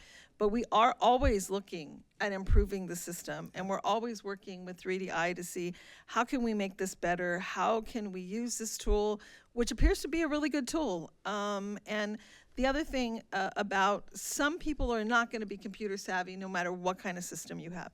This is definitely improved from the first system that I've worked with 3DI on. And it's more user-friendly today. But one of the things that Sophia and her team does is go out, and you will see that coming September 1st, they will be out at different locations and in our office sitting there so people who may need help can come in and bring in all their records and we register them right then and there. And I think that's the customer service that we need. That's what makes us successful, in my opinion, is doing that. And that's what I've learned from previous jurisdictions and what I've used in the past for us to get to this point. And I think that's really what helps. And people know, I think in the survey that we received, you'll see, oh, I like to come in. The staff is nice. They're helpful in getting us registered. And they just want to get it done because what you all have done by regulation is create late fees. And you saw the difference in the report of the first year and the second year with those late fees. I think 3DI mentioned there was a jurisdiction that said it was voluntary. Well, they didn't get anything, right? So those things that you all work to help us to improve this registration rate is working. So, but whatever we can do to help, we're here with an open ear. All right, Member Bell? Yeah, I just want to also say thank you to the staff for all that you're doing, and I know you're about to go into this season again, so Godspeed. And I think achieving the 90+%, in the first 2 years is really remarkable. And I don't know what your track record is about the onboarding rate. That would be also an interesting thing. Like, not that we're being competitive or anything, it's just that Pasadena is, according to our mayor, the center of the universe. So we want to make sure that we're living up to that reputation. The other thing I was thinking is that I was doing some family business and escrow things came to mind. And I remember that we talked about the possibility of, again, we're talking here about bad actors who are deliberately avoiding the registry, of possibly putting a lien on the property for the registration amount. And I don't know that we ever got back to that idea. So that's just an idea that maybe we could bring back. I don't know if other cities do that, but that would be something we could possibly look at. Yeah, we do have some cities that do mention the penalty of liens within the invoices themselves. They have some language in there that indicates if they don't pay by a certain time that they are at risk of having a lien put on their property. And we do have other agencies that actually do put their properties into lien. And it's part of an annual cycle that we do at a certain point, and Yeah. Even probably just the idea that it might happen is pretty scary. Pretty intense, yeah, I would imagine.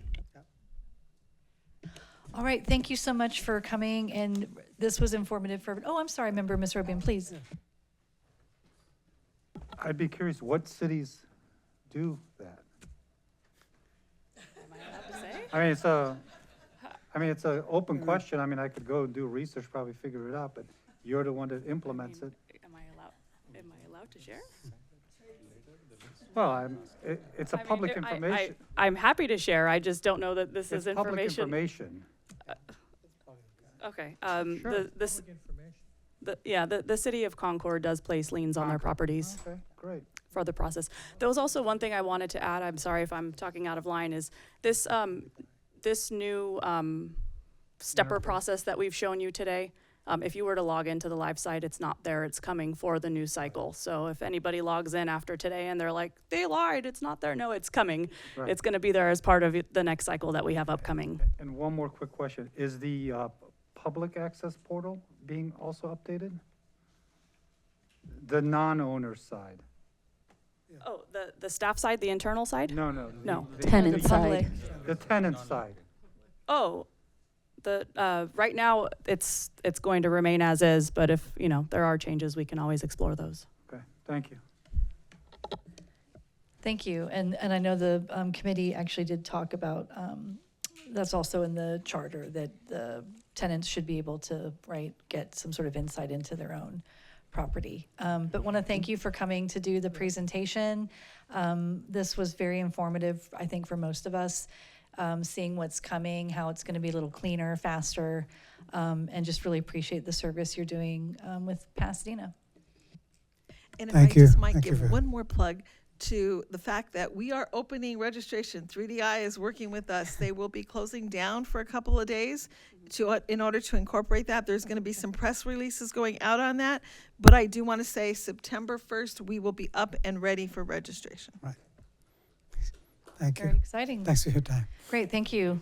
Thank you again, and have a you. nice evening. Thank you, everyone. Excellent. Okay, excellent. So then going back in the order of the agenda, this brings us to item 2. This is the legal training on the board member role and responsibilities, including the board's powers, conflicts of interest, the Ralph M. Brown Act, and Public Records Act's request. I asked our attorney to give some of this presentation about the scope of the power of the board for us to have that clear in our minds as we go into priority setting this evening. So I believe there's a presentation, and with that, I'll pass it to Attorney Martinez. Thank you, Chair Henry. So as the chair mentioned, we will be going through to sort of whet your appetite for the priority setting, some of the board's powers, duties, and the scope of that authority, and helping have those guardrails for your upcoming discussion. Oh, there we are. So the purpose is, exactly as I said, to sort of explain, especially for newer members, what the role of this body is within the city, how you fit within that fabric. Also to just briefly, optionally, if you would like, go over some of the responsibilities we've talked about before: Brown Act, Public Records Act, Political Reform Act, that sort of thing. But primarily, as it says there, laying that foundation for your priority setting task this evening. There we go. So we primarily going through these first 3 that you'll see there, the history of the board, just to sort of kind of set that background and foundation, the scope of the board's authority, so you understand which items you will be able to focus on in your upcoming year, and then when you make recommendations to the city council. There we go. So that brief background that I mentioned is really just the fact that, as Director Morales mentioned, this is a body that uniquely was created by ballot initiative. Voters approved in 2022 Measure H, which ultimately became Article 18. So this body was created by charter, unlike any other. What that means is that uniquely, there are a lot of powers that the voters gave you all, and those are specifically listed in the charter. So these did not come from council, these did not come from a municipal code section, these came directly from the charter. You do have a very specific scope, a specific grant of authority from your enabling legislation. Within Article 18, you'll see laid out various and sundry duties, powers, what have you. And that really is, you know, those are your guardrails. That is exactly what is within your subject matter jurisdiction. Primarily, it is contained in Section 1811. I'm sure you've seen there are 21 enumerated powers and duties listed there. However, throughout the charter article, you will see there are quite a few places where you are tasked with, and the board many times has already issued regulations, and it'll be specific to those sections. Other things that the board is tasked with throughout the charter are things like setting the security deposit interest rate, setting the annual general adjustment, that sort of thing. And then importantly, again, very uniquely, this board does exercise those delineated powers that are written into the charter, independent of the city council, the city manager, and the city attorney, except upon request. And so you don't necessarily need council's permission before you exercise those duties. So briefly, to go through, just sort of that history of this board for newer members. As I mentioned, there was Measure H back in the day. It did become Article 18 enshrined in our city's charter. That did require the creation of the Pasadena Rental Housing Board, which of course you all know exists now. And then in those early days, as some of the older members can attest, there was a question of exactly how to stand up all of this, this program and to complete all of this work. One of the exigencies was the fact that this board was facing a lot of work that needed to be done by certain deadlines. That was a conundrum. One of the easiest ways that the board found, with advice of their council at the time and with a lot of careful consideration, going back and forth with the city, negotiating with the city, as it says there, with a term sheet, and I believe had several revisions, there was ultimately the decision to go the route of having a department created by the city, further enmeshing the body within the city as part of, as the charter says, an integral part of the city government. And so the RSD was created. Now this may look a little bit overwhelming. I promise it's less so than it appears. And don't worry, we'll go through it together. If you're a little bit nervous, hold hands with the person next to you. But this is just generally outlining the way you do fit into that fabric as it stands. So the orange lines we have show, as the legend says there, where something was created by either the charter or by the city council. These purple or blue arrows, indigo I suppose, show the appointment power or the way that bodies or staff have been appointed.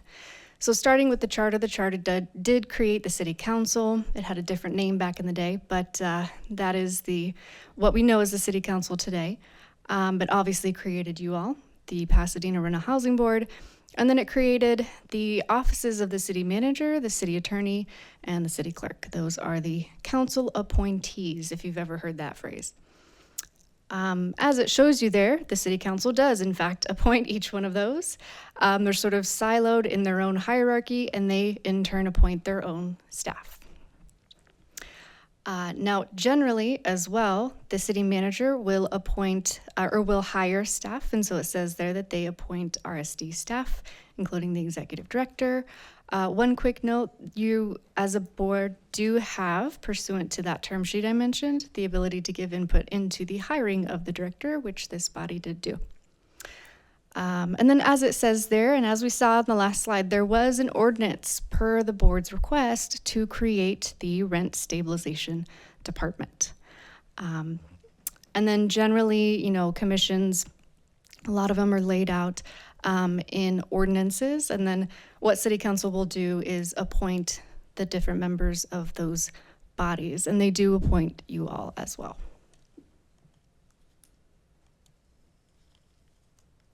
Getting a little sticky. There we go. Oh, one more. There we go.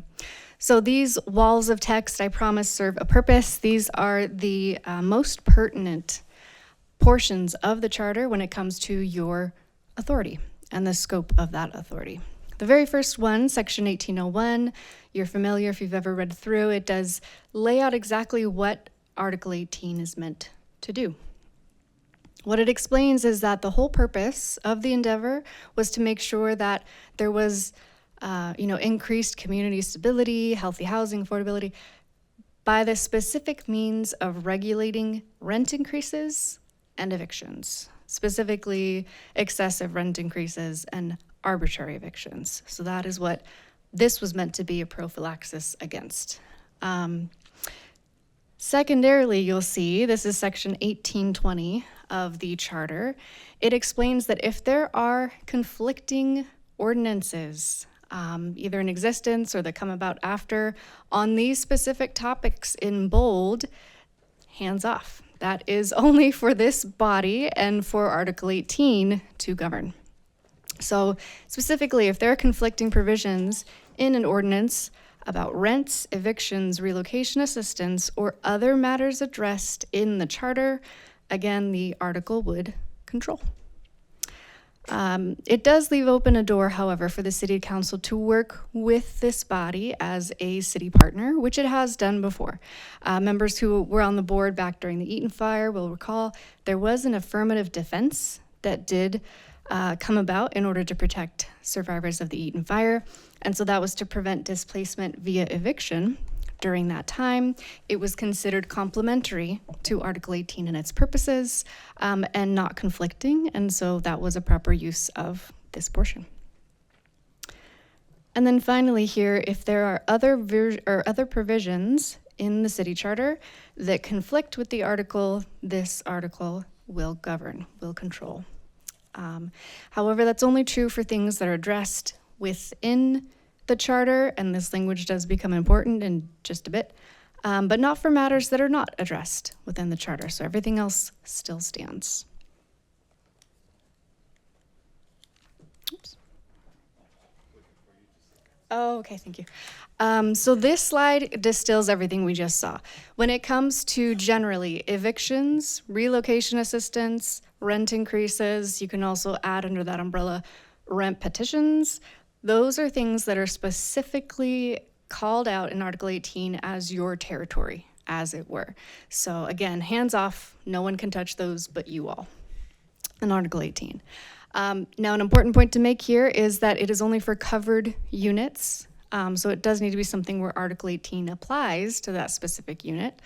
And it is not the case where, the article touches every single unit within the city. And then as it says there, rent increases, obviously that's only for those under rent stabilization. So not every covered unit. And then again, we have, just to keep you awake, one more fun one. This is to sort of explain and put into application exactly what we just went through. So we'll go through it together. I promise it's not so scary. But we'll start with the fact that you really, is a threshold question. You need to understand, is this even covered by Article 18? Is it exempt? Is it partially exempt? Is it fully covered? And you need to start there, because if the answer is no, well then go no further. This is not under Article 18. If it is under Article 18, then your next question is it a covered topic? As we saw, if it's specifically addressed in Article 18, that is your territory, that is fair game. And if it's a covered unit, again, you may pass go, continue on, and that's going to be under Article 18. If it is not a covered topic, meaning it's a covered unit, it is under maybe rent stabilization, maybe just the eviction, just cause portions, but maybe it's not a topic that has anything to do with Article 18, well, that's not something you all have to deal with. That would be elsewhere. And then to incorporate that piece we talked about with, the different provisions that can supersede either charter or ordinance, if there is an ordinance or if there's a provision of the charter at play, that's going to be something that you want to look at. If there's nothing like that, you're just simply looking at a tenant situation, well, then, you go straight to this being Article 18. Covered unit, covered topic, Article 18. If there is a charter or ordinance that we're looking at, though, the main question is, does it conflict with Article 18? As you see at the bottom of the screen there, if it does not, then it can be something that potentially council could enact a complementary ordinance about. It would have to further the purposes of Article 18, but it is possible. If it does conflict, as we saw in the previous slide, 2 slides ago rather, it is something where Article 18 controls, and that is very much clear in our charter. If there's any doubt and there's a conflict, Article 18 will control. And then we do have a Venn diagram our chair has asked for, and so we finally have our lovely Venn diagram. And so this is just to sort of put a visual mapping to this exact discussion. What is the scope of this board's authority? How does it overlap with city council? How does it work with staff? What are the commonalities between all three? Mm-hmm. Oh, thank you very much. Took me back to some elementary school days. But what we'll see here is that you guys are in charge of, obviously, Article 18 units, setting policy, issuing regulations. Those are firmly, squarely within your grasp. And as you'll see there, no one else's. What you'll also see is that City Council does have authority over the entire city. There's quite a bit of housing in the city, and a lot of that is rental housing. And that might be some that might not be covered by Article 18. So although the overlap there is rental housing between this body and the City Council, it is something where a non-Article 18 rental housing unit would be outside the board's purview, and issues specific to that. Same for topics not covered by Article 18, as we saw. If it's listed there, it's yours. If it's not, that still stands. It survives Article 18. And then finally, as you'll see here, you do, as that sort of joint venture alongside staff, have that duty of implementing Article 18. The whole point of the Rent Stabilization Department is to help you do that. Now, when you all operate at the policy level, issuing regulations, setting these policies, deciding what to do, the sort of, big idea, 3,000-foot view, that's sort of where you all operate, and then the department will implement. Thankfully, you don't have the job of, telling staff when to take a lunch break or going through and, doing some of the day-to-day nitty-gritty things. These are all being handled for you. All of this is being implemented on that side by the rent stabilization staff. And then you'll see there, both council and staff of all departments are tasked with implementing the charter, the rest of the charter, and then also the Pasadena Municipal Code. And then finally, I'd be remiss if I didn't point out everyone's job is to serve the residents of Pasadena in their own way.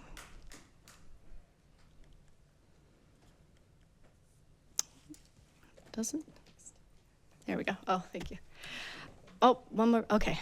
Now, this was also a request by our chair. So this was, when does the board refer an item to the city council or make a recommendation to the city council? So if it is outside the board's scope, that would be the appropriate time to do so. One example is you'll see there, if a power or duty or a topic was specifically given to another body, another department, that would be beyond the board's reach. It would be appropriate, however, to make a recommendation to city council, as long as it touched one of the topics within your purview that, maybe someone else handles, but is germane enough to your subject matter that you can make that recommendation. An example would be, I believe there was the, well, it fails me, but there were quite a few. I remember coming out of the Eaton fire. There were things that maybe the board didn't have the power to do, but did want council to act. And yes, yeah, those were good examples of that. Matters outside of Article 18 speaks for itself. And then finally, things that only council can do. One of the biggest examples in the board's history has been the Ellis Act protections for tenants. So that was something that per statute only the council could do for the city, because only the council can issue an ordinance or make sure that that would happen by ordinance. That's what the statute required. This body lacked the power to do that by ordinance. And so it did ask the city council to do that.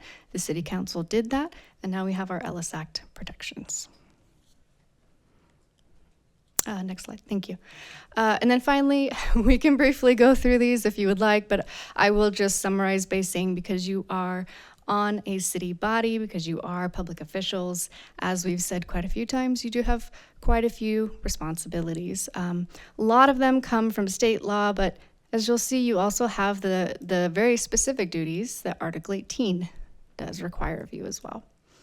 And that next slide concludes my presentation. If there are any questions, I'll take those now. Great, thank you, Attorney Martinez.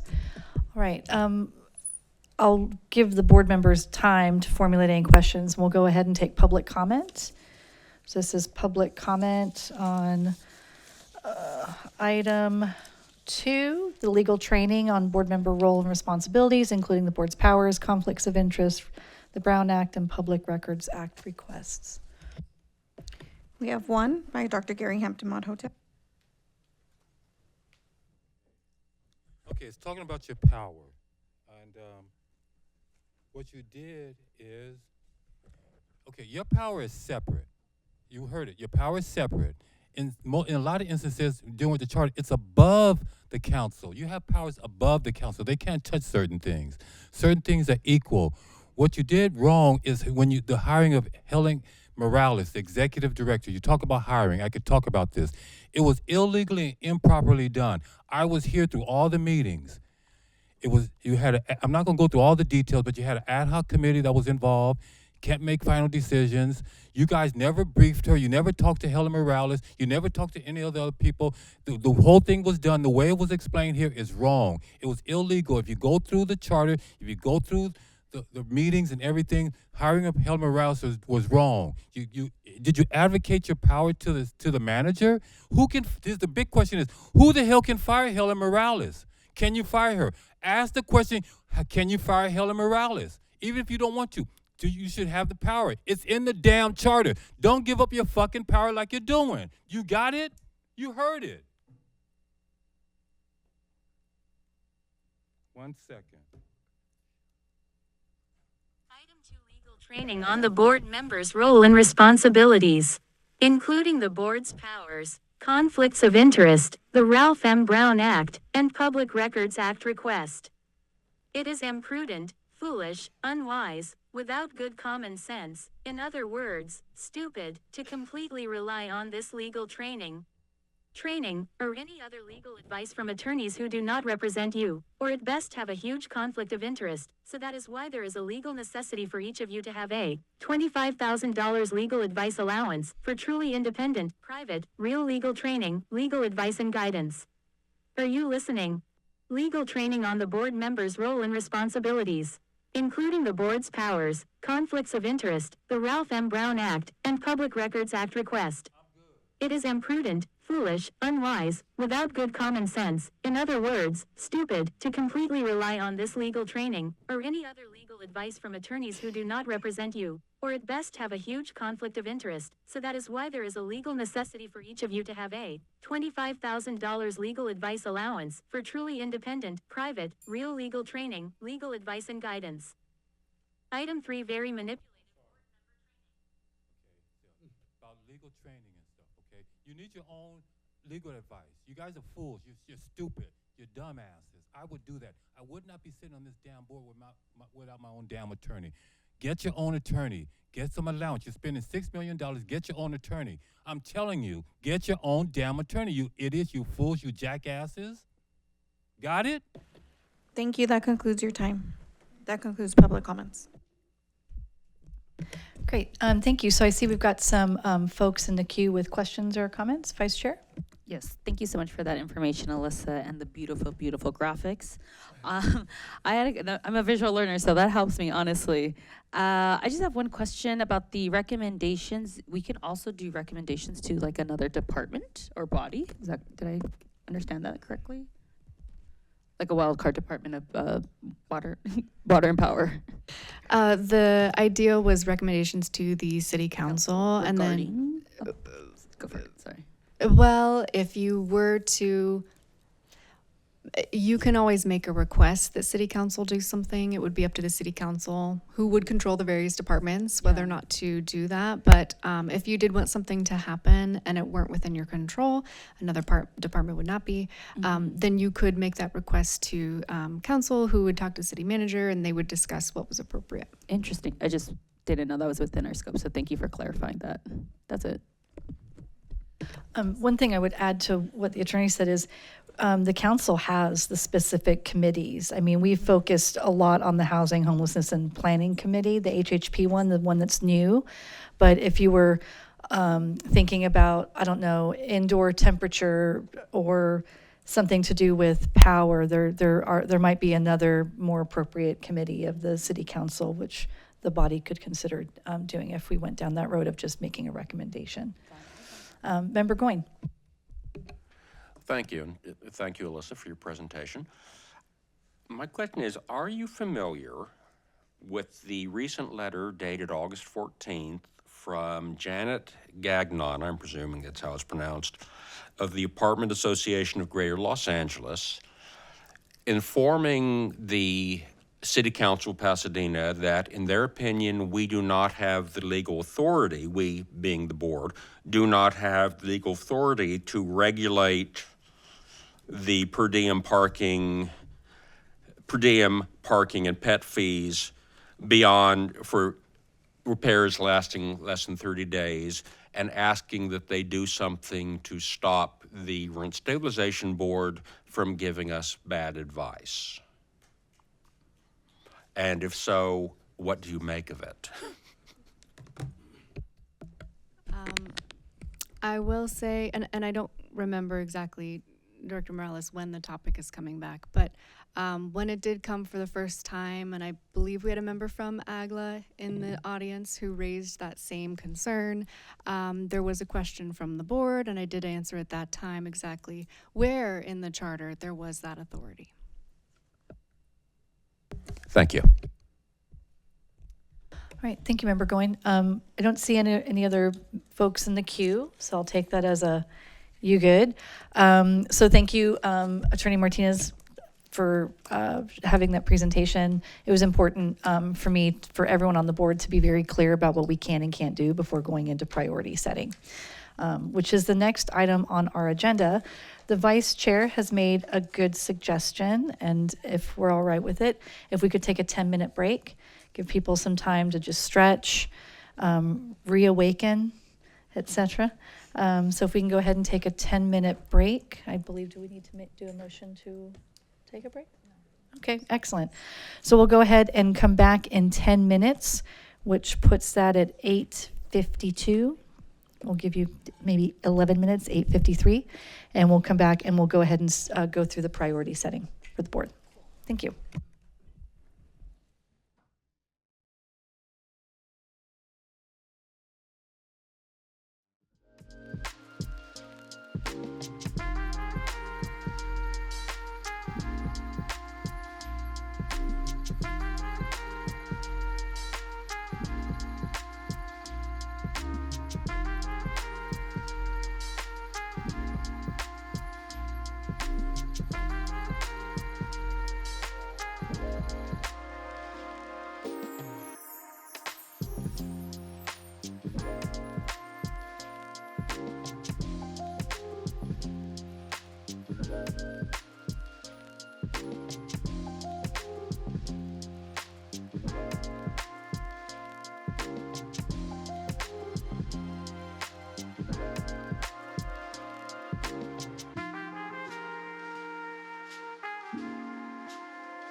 All right, board members, we're going to go ahead and get started.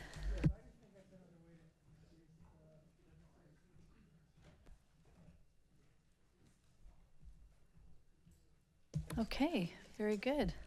Thank you, everyone. Hope you got some refreshment or a little bit of a break during the break. All right, so this is going to be a good meaty item. Every year we try and do priority setting. It's a best practice by a lot of organizations and bodies, et cetera. So just want to frame this a little bit before the director goes into the report. I want to thank everyone for taking the survey. I understand there were issues with the functionality of the survey. I experienced an issue, so I sent my responses in. But doing it before the meeting was really helpful. It cut down on some hours. For those of you who were here last year, this ranking and setting the priorities took us like 2 hours on the day or something like that. So we did shave off some time. And I'll get more into this as we move through the report. But the other thing that I want to level set for the board is the following. Last year, we actually picked or worked through 19 items to prioritize, right? 19. We were a new body, a new program, so it makes sense that there were a lot of priorities. But we can't do every year 19. So I was glad when we, started to distill them. One thing I want to make clear, in the survey that you received, there were, I believe, 7 items, and then you could add some of your own. A few of you contacted myself and the vice chair wondering where other items that we had been working on were. And the answer for many of those is they're in the future agenda items. That's also why we provided that. I believe it's attachment 3. Since they're coming up in future agendas, we'd already prioritized them. So it didn't seem rational or a good use of time to re-vote on these things that you'll see in the September and October meetings on that sheet. And that's, again, a work in progress, right? But just wanted to level set. This was not an exercise to eliminate anyone's priorities. This was not an exercise to dump topics. It was really an exercise in trying to figure out for the next year besides the priorities that are already listed on those future agenda items, what else are we going to be asking the department to prioritize? As some of you have expressed with other items, sometimes the reports aren't coming back as fast as we'd like. This is where we have to remember that the department's still growing, and everything that we want when we want it doesn't always happen, but the vice chair and I are always dedicated to try and keep it on the radar of the department and the director. So just wanted to get that out of the way. And with that, I'm going to actually pass it to Director Morales, who put a report together for us that included what we did last year. All right.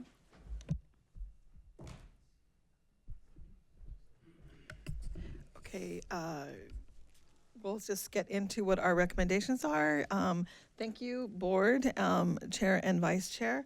So what we have here is a recommendation to find the CEQA findings, receive the report, review the existing priorities, and rank newly identified priorities, and provide direction to staff. So just as a background, some of you weren't here at our last meeting that we had last year. There was a policy ad hoc committee, and Chair Ryan Bell established several ad hoc committees in the months of June and July of 2023 when they were first starting, when the Pasadena Rental Housing Board was first starting. And one of them was the policy ad hoc committee, which commenced its work in approximately July of 2023. And on March 6, 2025, the Policy Ad Hoc Committee issued its final report to the board and listed all outstanding items from the final report that have been completed and are currently in process, are listed in the schedule below. So it was important for us to go back to that report because those were policy matters that were the board's agenda or priorities at that time. And so you can see that eviction protections, for example, for school-aged children was completed and adopted on June 5th, 2025. We also adopted the amendments to Chapter 3 regarding Code of Conduct, and then we did some amendments to Chapter 9 on the public database and late fees on June 18, 2026. The others for minimally disruptive repairs are in process. That one, you've already seen the first study session on that one. As well as the tenant buyout is on that calendar that Chair Henry just explained. In addition to that, we have the compliance and enforcement mechanisms and administrative policy penalties that you already did get a first time. And then the rental board, city attorney action is in process as well. And so the board held last year a special workshop to set their priorities, and that was held on Saturday, July 19, 2025. The board was provided with the packet that included, for this meeting, priority setting guidance and the Eisenhower matrix, which we are going to go through and look at today. And so the priority setting guidance provided that priorities establish urgency and serve as a tool to help the board organize and focus its work. One of the reasons why we're here today, right? That's an important aspect, as was pointed out by Chair Henry. They help to concentrate time, energy, and resources on what truly matters to the board, and it reduces the risk of wasting board time and staff time, experiencing frustration and burnout, declining quality of work, spending excessive time on tasks that are not important, and difficulty in pivoting when a crisis becomes a new priority, which we saw happen, and the board actually did shift very quickly during the Eaton fire. And then overwhelming staff, as well as fragmentation, which can lead to board member conflict about issues of what is important and how much time to devote on specific items. So this is the Eisenhower matrix here, and so you will see that we have 4 sets of priorities. Those would be urgent and important tasks, which is number 1. Number 2 is not urgent tasks but important. And then number 3 is urgent but not important tasks. Number 4 is not urgent and not important tasks. You will see that there's a definition of how we came to this. And so we're copying this Eisenhower matrix that was used last year in order to identify our priorities in this 4 quadrant Eisenhower matrix. And so the board's intent to priority setting meeting, setting the priority of addressing the items listed, prioritize the substantial items that are on our agenda. These are comments, These are comments that came in from the board on their intent of what this meeting should be. And so these are some of the items that were reflected and are either duplicated or reiterated here. And they identify the board's path for the coming year and the work session with the clear and ordered list of what will work on for the next year, organize priorities. Some of these things are almost similar, which will most benefit tenants, ease the registration process for landlords, and review appeals process to streamline. Understand other boards members' priorities and their reasoning, and then always open to learning from staff about the policy process and work mechanisms. I refer you on the exact items that were submitted on page 6 of the agenda report for this information. So for discussion purposes, the chair and vice chair had identified these board topics, and that was subject to the survey that was provided to each board member individually. And those had to do with the rental registry regulations and online portal improvements, the egregious habitability violations, VEGA adjustment examples, PHRB regulations for Chapter 3 standing committees, PHRB regulations for Chapter 3 appeal records publication requirements, board member compensation, and limited public comment. So of those items, you were also asked to provide 5 priorities.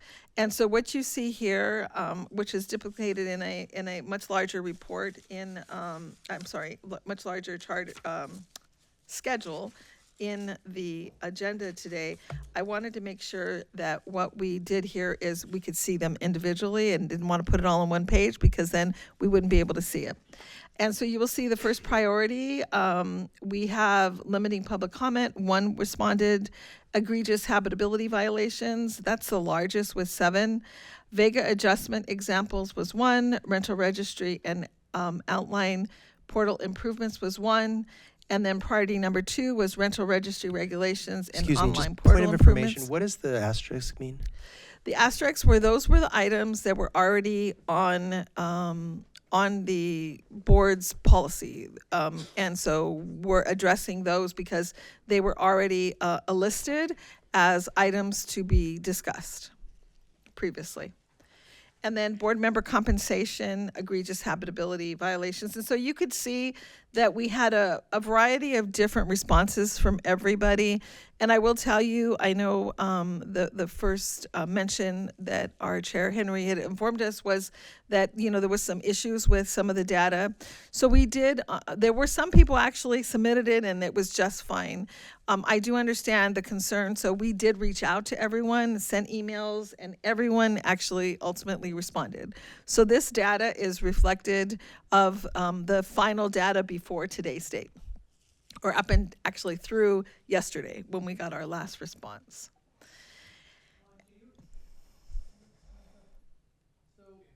Can you speak into your microphone, Member Drar? So you've got board member compensation with a 1 next to it, and then you've got board member registration with a 2 next to it. I don't understand. So these are, there was a question to list your top 5 priorities. So these are one person in this response responded that limiting public comment was their number 1 priority. Whereas egregious inhabitability violations, 7 responded that that was their number 1 priority. Okay, so I'm sorry. Okay, so I want to go on to the priority ranking because this was the most important task, was to submit what is urgent and important, number 1, what is important, results but not urgent, urgent, not important, and not urgent, less important. Not to say that any of these are not important at all, because some of them they're obviously important. And just sorry to interrupt you, Director Morales, you're seeing a difference in our printed packet versus the slideshow because of the late responses. Entry of some of the responses. So that's why the numbers are a little off from our printed packet. Yeah. And so we had to publish the packet first, but we did want to still proceed with this. And so you will see here that rental registry regulations and online portal improvements, 6 individuals had marked that as a ranking of 1 priority. And going on, you'll see egregious habitability violations, 10 people marked it as 1 priority.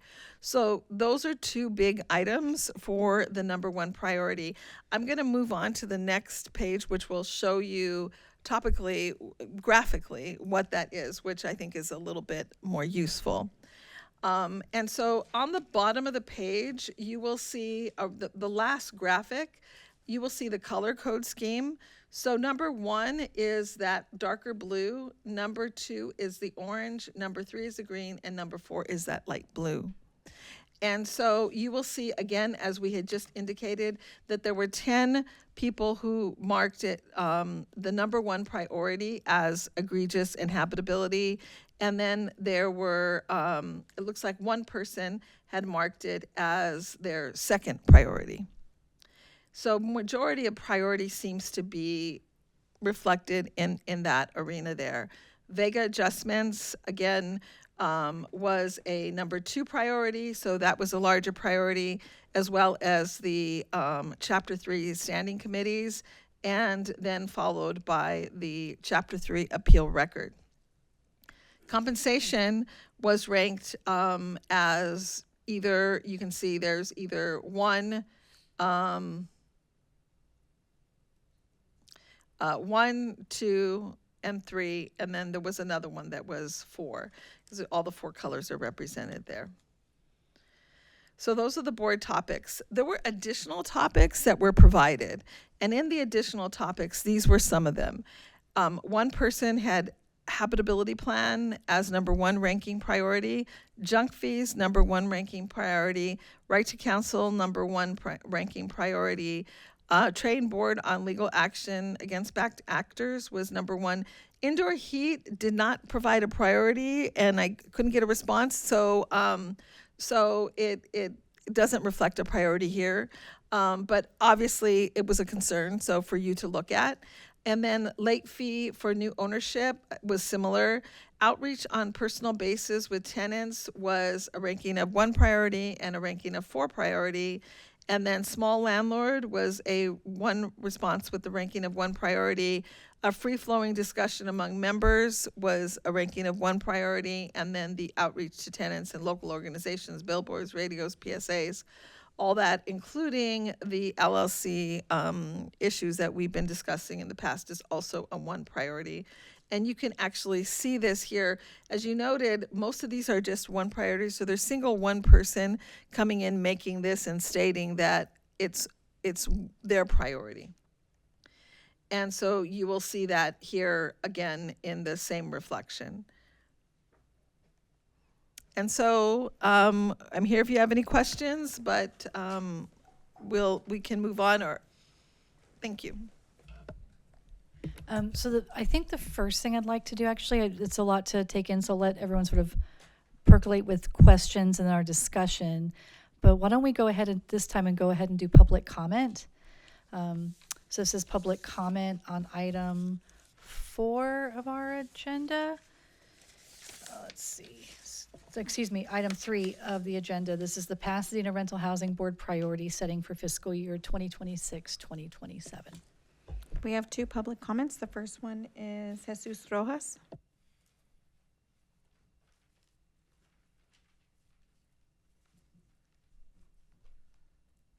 Hi.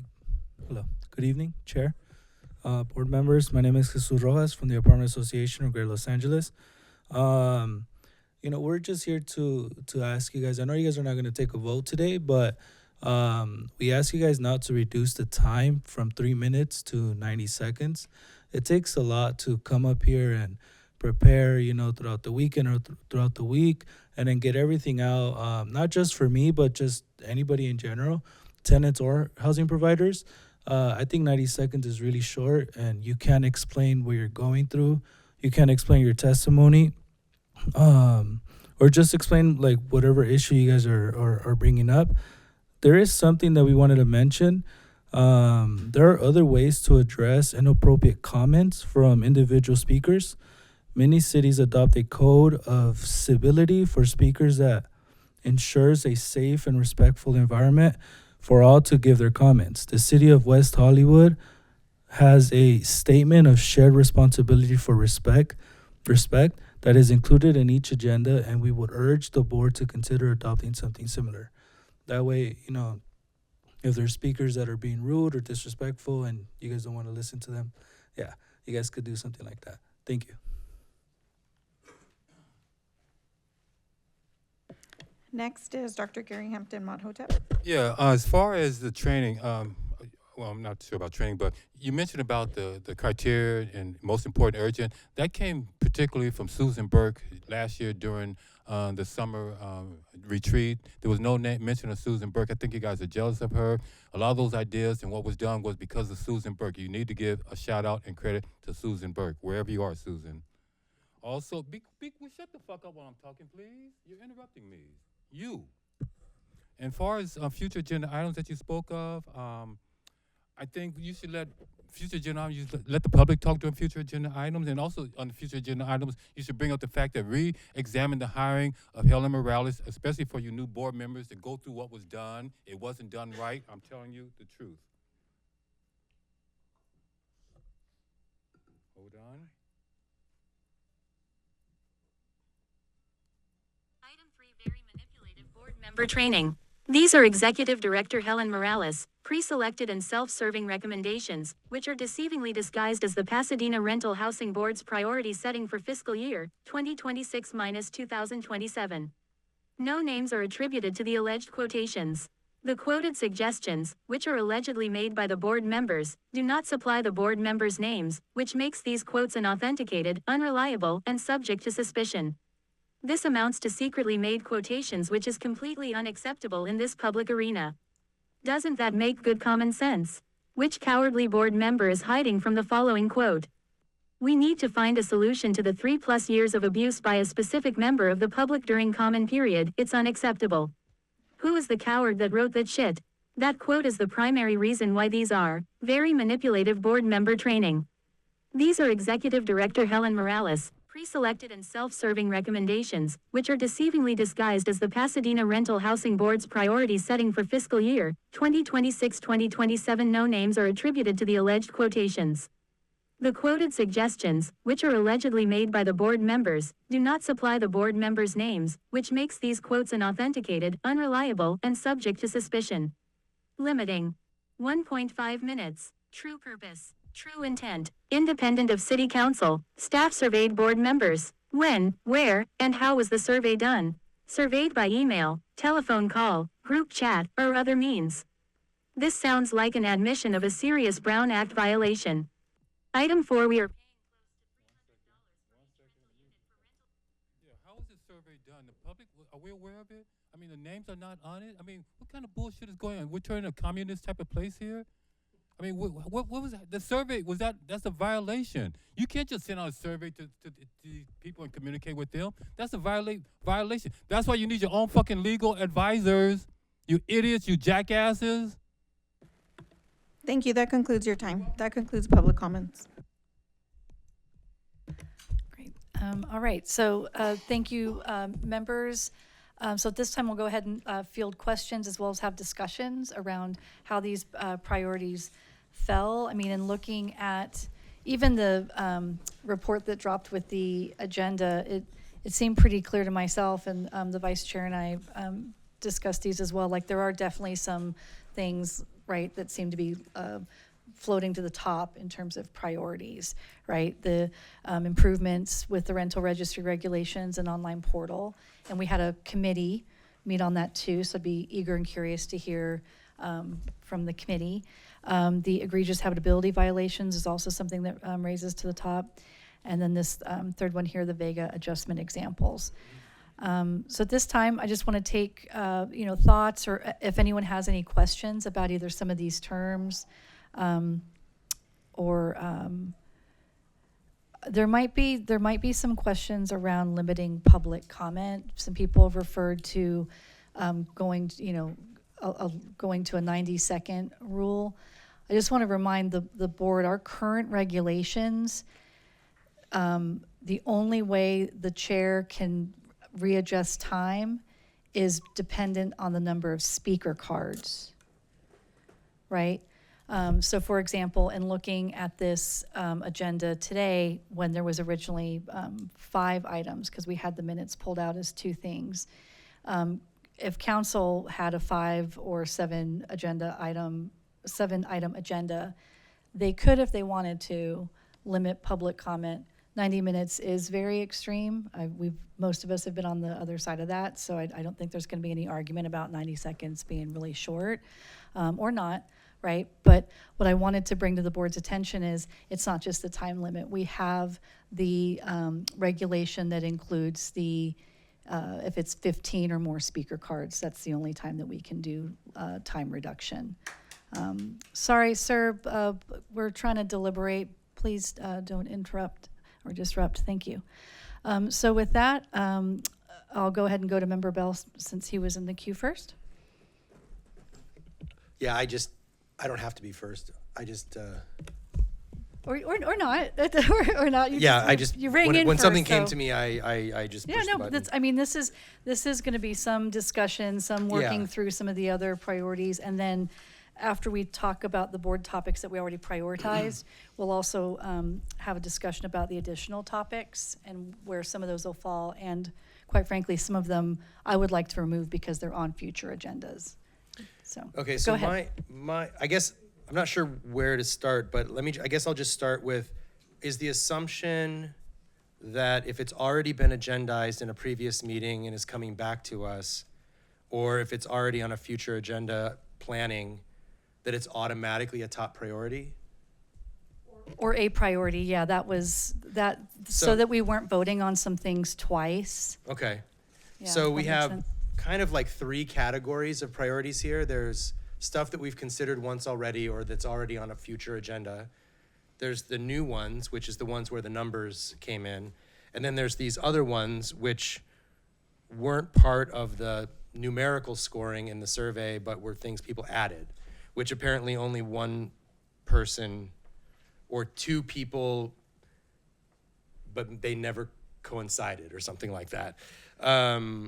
So I don't know how to mesh all 3 of those categories necessarily, but I did assign a scoring rank to the ones in the, I don't know how to talk about it, the chart. Can you go back a slide? Yeah. So in other words, a number 1 rank gets 4 points, a number 2 rank gets 3 points, a number 3 rank gets 2 points, a number 4 rank gets 1 point. So I just did the quick math on that, and if that's useful in the future, it kind of just breaks down how that works out. And it's somewhat obvious, but I guess the other thing I'm a little confused about is that I don't see the tenant habitability plan in any of these 3. Well, no, I put it on the 3rd one. Right, that, I think, because I put it in there. Yeah, so have, yeah. As an addition, but I'm just like, why, we've brought this up so many times, why wasn't that in the ranking? Because now it's not in the ranking, and how do we know that the other board members might want? Well, we can rank it. I mean, that's one of the things we'll be doing Okay. tonight. Yeah, it would have been great if like the stuff like junk fees, like we've talked about that before, that wasn't part of the ranking. No, those are, so let me have you back up for a second. The additional board topics, right, as you indicated, are things that people sent in. Wrote through- write-ins. Correct. Yeah. And some of these, I think, my understanding is there was a little bit of a communication gap, because I think people, when they didn't see them in those 7 priorities, they added them thinking that they had been dropped out as priorities. Or they Right. weren't there for us to rank. Correct, because they're on future agenda items, and because they're like on future agendas, it didn't seem fair to have to like vote on them again in prioritizing. But we might want to reduce something that's been on a future, I don't know. Anyways, I disagree with that. I think if even things that are on future agendas, we might want to change the ranking of. And I didn't see the tenant habitability plan on future agenda items. So I just don't know that, for example, if we included junk fees and habitability plan in the original ranking, we don't know how that would have come out in the mix. So I just want to raise that as something that I wouldn't want folks to say, oh, habitability plan only got 1 vote. But that's why we're discussing this now as well, Okay. right? Because I mean, I think that's a fair point. I think there's some value in finding out, you know, it's on a future agenda, we're gonna be talking about it, but if it's something that's not agendized or is not in the upcoming like 3, because this agenda planning document was also fulfilling the request of everyone wanting to see like what was ahead, right?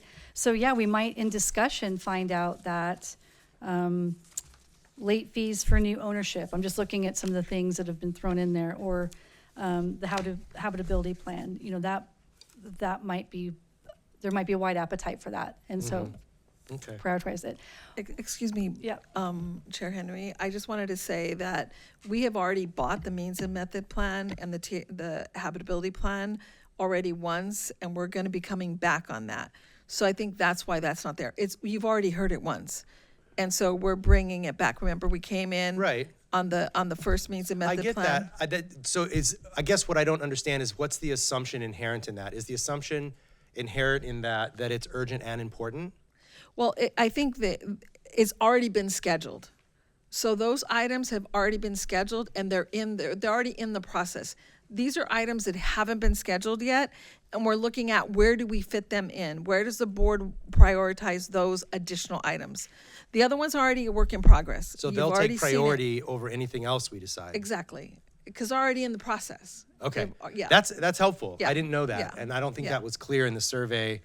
I deduced that, I guess, by the fact that like none of the things that we were currently working on were in the ranking. Yeah. So I figured, I guess that means those are number ones. Yeah, because they're already Okay. working their way through.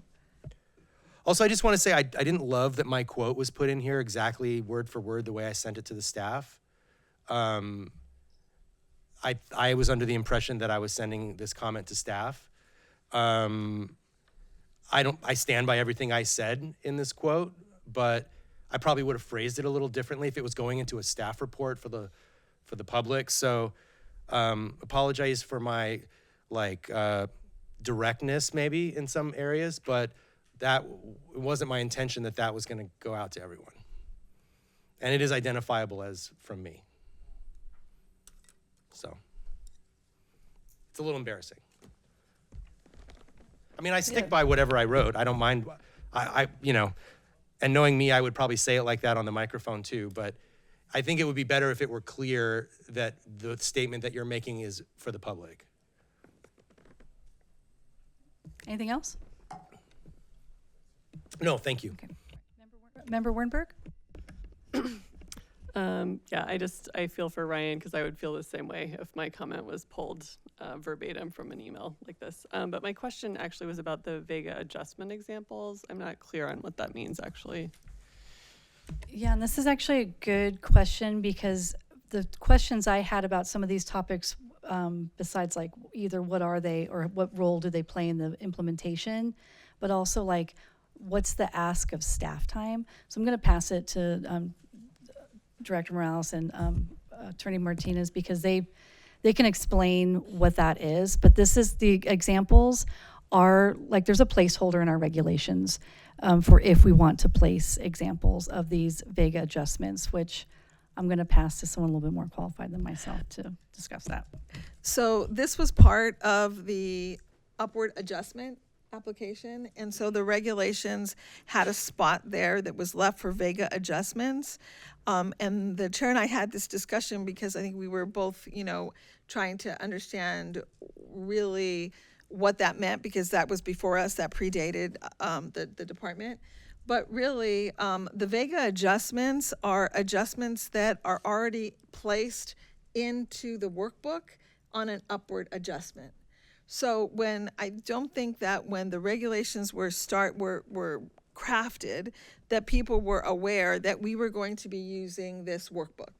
And if you're a landlord, I'll explain what the workbook is. Thanks. So if you're a landlord, you have to file, and you're filing a petition for an upward adjustment, you file the petition and there's a workbook you have to include.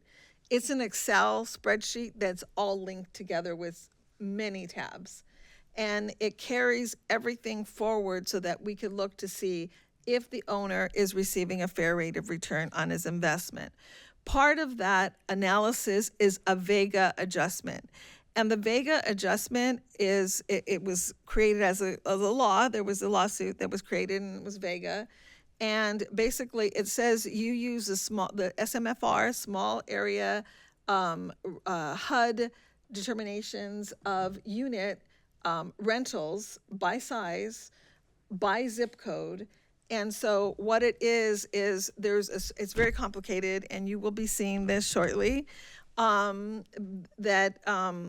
you go to the different tabs, and one of the tabs is a Vega adjustment analysis. So you put in your rent, and you put in the amount, and you put in the zip code. There's another tab that lists all the zip codes, and then it lists the rent. And it will take the rent that you have and compare it to the HUD Vega amount. And so that HUD small FMFR is used to see whether or not you are paying, the owner is under market on that unit. And there may not be receiving a fair rate of return if the Vega adjustment comes out that the rent is lower than the small area MFR established by HUD for that specific zip code and that specific unit size. So I know it's very complicated, and I think it would be very complicated to put it into a regulations. Something that we could come forward to as a fix is just to say, let's just delete it from the system and let's not have it be a priority, because landlords go through a very detailed process in the whole workbook and the petition process, and have to provide all the receipts and all those kinds of things. The board will be receiving shortly a training probably on the whole upward adjustment, because you will have appeal soon on the upward adjustment. And so we will be doing a complete training on that. But again, some of these items were brought forward because they were items that were left, that are in the regulation, and are things that were still left to do.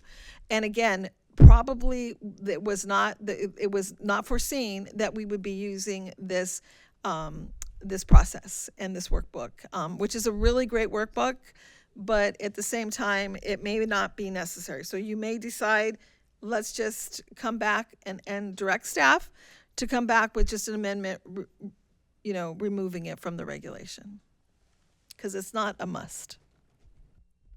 Thank you for that explanation. Does it answer your question? Okay, excellent, good. Vice Chair Rodriguez. Yes, Helen, can you help clarify? I could not remember. I tried really hard, but I couldn't remember. Can you tell me more about the appeal record publication requirements? Yeah, so every time we come to an appeal, we have to come forward with 2 sets of records. The board and the parties get 7 days or 10 days before the hearing, you get a complete packet that is non-redacted. When we come to the hearing before the board, we have to create a redacted copy. And so there has been some discussion from the department and our city attorney that maybe we can modify that requirement for the publication.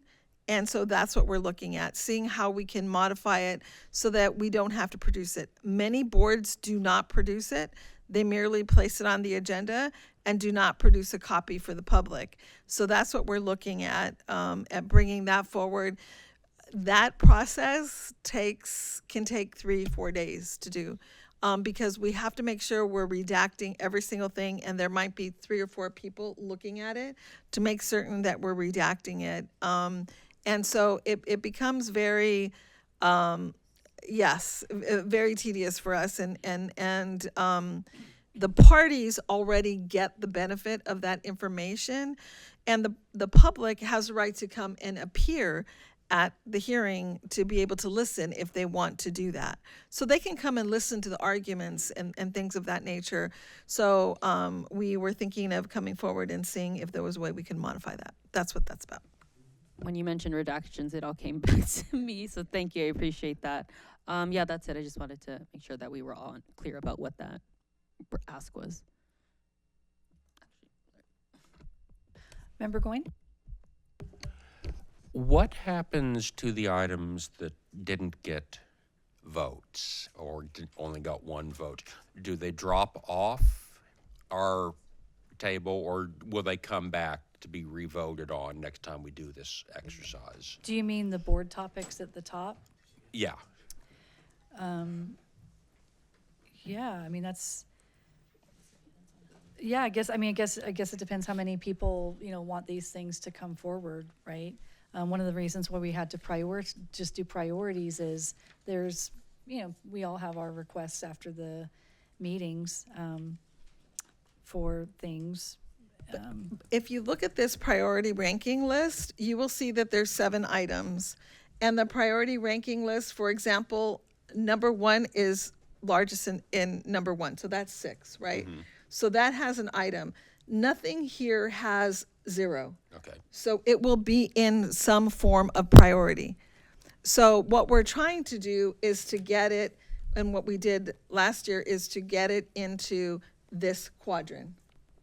And so all your items number 1 will be urgent and important tasks. Items number 2 will be non-urgent tasks but important.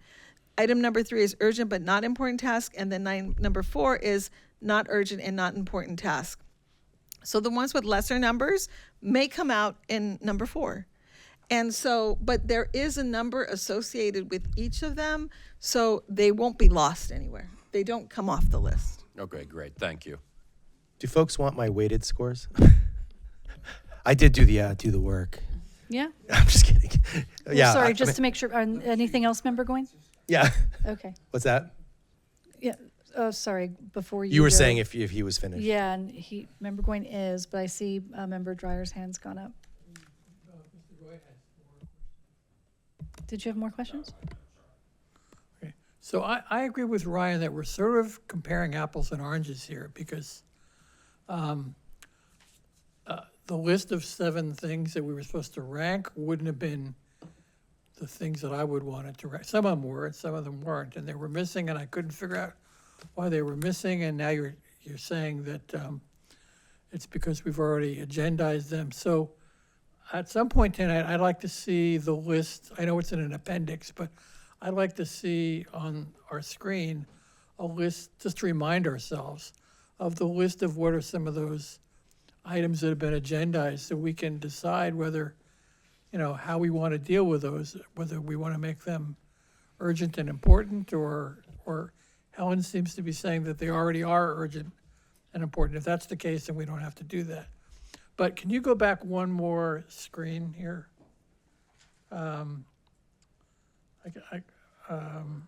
Let's see, one more. No, go ahead now.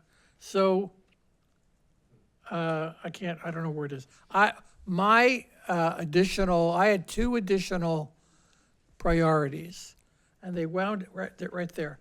And they're on the bottom, number 11, and they wound up being conflated into one.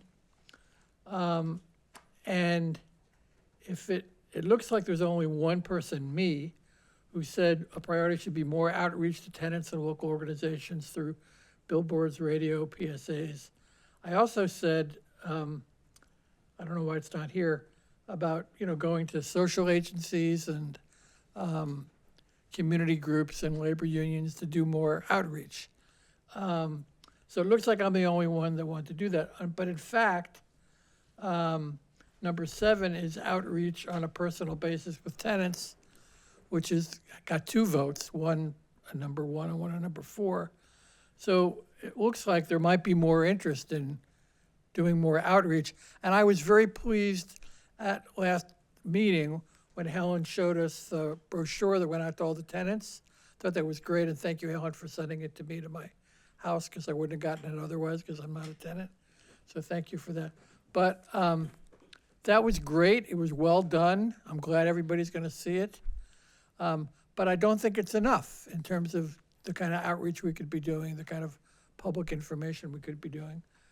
And it looks like there's 3 people that have some reason to believe we could be doing more outreach. So I wanted to flag that. I don't know if that's already agendized or not. So, I mean, I think I want to just stop you for a second. These additional board topics, the votes, I'm not even comfortable using that phrase. These are all things that we put in that none of the others of us had seen until the staff report dropped, right?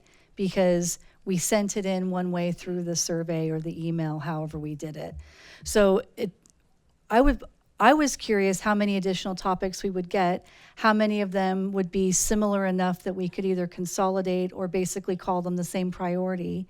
And as I've stated, some of these things are already on future agendas. That means that staff is already working on them. They are in process. And, that's one of the things we're doing with this whole exercise, right? What things should staff start to do their work on, even if it takes 1 or 2 meetings to come back. What I would say is the following. We're looking at the additional board topics. What I think might be helpful first is looking at all of the, these 7 priorities and making sure everyone's comfortable where those are first. And then we can come back and discuss these additional board topics. Like I said, some of them I would like to remove from the list because they're going to be on the junk fees. Junk fees is junk fees we're still waiting on a legal opinion about, correct? All right. And that's in the, on page 2 of the agenda planning review, the appendix, exhibit D, right? Okay. So that's, to talk about the additional topics having votes, I don't think like that's going to be what we do now, right? Or this evening is look at the additional board topics that still stick, that aren't on a future agenda, and have people vote and prioritize them. Okay, I want to add one more thing to that. So at the last meeting, I got a little upset that we've been waiting 2 years to hear about the, to get a legal opinion about whether or not we could ask the question that I asked 3DI about asking people about ownership questions of the landlords. And at the last meeting, Manny said, both disagreed with me, said he wasn't sure he thought this was a priority, but he did think it was something that we needed to deal with soon because he thought, like me, that it's just taken much too long. And I don't know where that is in terms of whether it's a future agenda item. We're waiting for a legal opinion. Why is it taking so long? How do we have a discussion about that? It's complete ownership portfolio, LLC ownership, under the staff in process on the future agenda items exhibit. Okay, where is that? It's exhibit D. It's actually the last set of pages in the packet. Okay. And it's the second, it's a 2-page document. No, I didn't get a packet here, and I didn't bring my packet from home, so. Okay. So, okay. Do we have an extra packet for Member Dreyer? That's okay, you Here, can just no, tell we've me. got one. We'll pass it down to you. That way, at least, it's helpful to have as a reference, Okay. Peter, while we're having this Okay, discussion. thank you. All right, that was it, thank you. And I just want to repeat, Helen, that was a great brochure, and the staff deserves, and you deserve a lot of credit for that, but I don't think it's enough to get the word out. The brochure. Okay. As far as the brochure goes, I just want to add that we are now implementing a process when we get new tenants that come in, they will get mailed one as well. Member Ms. Robian? Thank you. Trying to go through all this and taking everybody's suggestions. Again, my memory doesn't serve me as well as it should, but I'm trying to figure out like how much of these items are on our future agendas. Could we get possibly like a ranking? Is that what these last pages are? Because I want to get an idea of what are we looking at as our future agendas? When are we seeing those coming up? How do these items that we're ranking rank in that? And do these kind of bump up in the process, or are we still going to be waiting for them? And then a few of the items that have come up through, like for me, through the appeal process that I saw was a major issue with new ownership and rent adjustments that were done by previous to, so that would be something that I feel is a priority. So I don't know how we're going to be able to work our way those in. And just for clarification, I took the late fees for new ownership. Is that on the additional board topics? Right. Does that cover like? Yeah, we can discuss more detail about it. I mean, I know you can't state it all in just one little blurb. Right. But it's, transfer of title, I think that would be a more specific thing, is when we have a transfer of title, and that's where we can go back to the discussion of a lien. And again, that kind of gets a little bit more complex, and I don't want to take up all that time talking about that. But I just want to be able to protect future owners from something that a past owner neglected, and especially if they're an egregious violator of the registry, and then all of a sudden a new owner is inheriting a major issue. And I see this problem is going to start coming up because we are going to have transfers of titles. We do have a rental registry, and somebody's gonna get really upset. No, I totally agree with you, and in fact, I think that's a good example of something we learned was important and was an issue while we were doing these appeals, right? It was a stumbling block for some members voting certain ways in appeals, and a fair concern and question, especially since we're talking about a rent rollback to the year 2021. Right. Which is a big liability if you haven't done it already as a property owner. So in looking at the last document in your packet, which is the agenda planning review. So, and this is, just for y'all's sake, this is the running document that we work on with the director and the attorney. We meaning the vice chair and myself. And you can see as things are like more baked than just our idea, right? As the department is starting to do the work, it appears on an agenda, right? August 20th, September 3rd, September 17th. So then, I don't want to skip too far ahead, but to answer your question, member Ms. Robian, in the additional board topics, what I have looking at our future agendas, both in what's been scheduled or what's still in process for staff to get a legal opinion on, junk fees. In fact, we have had an initial presentation on junk fees, and after that presentation, we were told that that's something that the city attorney has to even determine whether we have scope over, right? Can we do something about junk fees or not? I don't have the answer to that yet, but so that's coming. The right to counsel is something else. So legal support and right to counsel for tenants. September 17th, legal services program. So on our agenda item, right? Also, because that actually can fall in two places. There's also additional clarity regarding Measure A funds, right? Measure A is a relatively new county initiative that's generating money for all the 3 Ps of housing, right? Production, protection, and preservation. So looking at the right to counsel, I can mentally bump that off the additional topics because it's upcoming, right? Train board on legal action against bad actors is another one that's marked here by the director. This is the fees for violation of or is it or do we have it as bad actor on I think I put that on there. I could yeah. say what Yeah, please, yeah. What I'm speaking about there is that there is a public right of action for a variety of violations where the board can proactively bring a suit against a landlord on behalf of the tenants.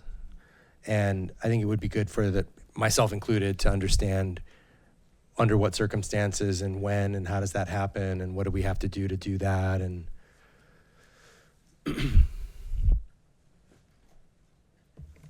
yeah, and that goes a little bit beyond what I thought that was, which was like penalty fees for violations other than administrative, like basically late registration, right? So I appreciate the clarity on that because that is actually different. You're talking about basically what the city attorney would be doing. Okay. Yeah, I don't. Sorry, I know we refer cases sometimes to the city prosecutor, and I understand with good reason that's a bit of a black box.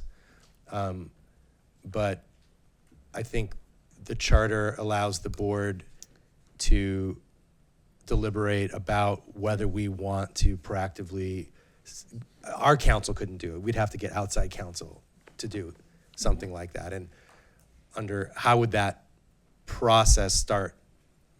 And then what would be the decision-making process for saying, this seems like, it's sort of like, we're, pardon the analogy, because I don't want to get, delusions of grandeur here, but like the Attorney General of California can't take every case. Like there's a million violations of laws every day, but they select a particular case that they think would have a big impact and might be a deterrent to other bad actors. And there might be times when the board sees a particular type of repeat bad behavior and it's a corporate landlord that's like overcharging and just flouting the law. And the charter, if I understand it correctly, authorizes the board to take action potentially in those cases. So just understanding our possibilities.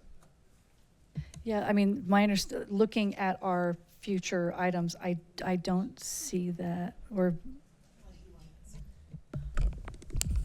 So that conversation is something that's tied up in, like you mentioned, Member Bell, when, where, and how you would enlist outside counsel. So if there's a conflict of interest, for example, that is part of the memo that explains precisely when those situations come up and precisely how the board would go about hiring outside counsel. Are you saying there is a memo? Yes, that's been in process for quite a while. Oh, not one that I've seen yet. Right. Okay, So I was that's like, I under don't the remember list of in process. Okay. I was like, I don't remember seeing that. But I think that's why we're saying we can remove that one now, because it'll be included in that analysis. It is in process that Yes. we just didn't realize. Got it. Thank you so much. yeah, thank you for that. All right, going back to the queue, Member Dunlop? Yes, could I clarify, because egregious habitability violations is right at the top of everything. And we also have habitability plan, okay? And Helen mentioned, and we remember that, we just started the habitability discussion. I can't remember at this point, was it about egregious habitability violations, what we started on habitability? What was the crux of what we were working on? So the habitability was to look at those days that, for example, are less than 30 days. Okay. And the unit is not habitable. So that's what we're looking at. That's what we That- looked at in the habitability plan. Right. And then we actually did speak already about violations for egregious actors, and habitability was one of those items. And so I think we're still bringing that back. So it's kind of a It is combo kind of package actually, yeah. on this. Yeah. Okay, because based on, this particular agenda that we've got going through, we haven't put in for October 15th yet. In order for us to jump this out of the priorities and have it be in the agenda, what are we looking at for the comeback to talk about the habitability issues? Is it going to fit in? Are we putting more things into these agendas? Yes. At this point? Yes. Okay. Because I want to do what you're saying and just clear stuff that's already en route back to the board and not have to consider it at this point as one of our priorities. So that habitability is going to be coming up in the near future. Okay, so that, I'm just trying to get where I could go, okay, cross that off, we can focus on other things. And the Vega adjustments things, is that something that we'll just bring that to the board and say, do we want to eliminate this discussion whatsoever because it's being compensated for by a workbook, and let's not get into it? That's what I'm hoping. Okay. Yeah, because some So- of our very early regulations, they look like math example problems, And, right? and it sounds And like now we're we've got a complicating it workbook. by putting ourselves in the middle of it. Okay, so I'm just trying to see here where we can get rid of things that are on here and the pending legal review. Okay, that clarifies a lot for me, thank you. Yeah, thank you. Member Goin? I'm not sure if this is the question about legal training or staff report or what, but we've talked about a number of potential remedies like property liens and withholding permits.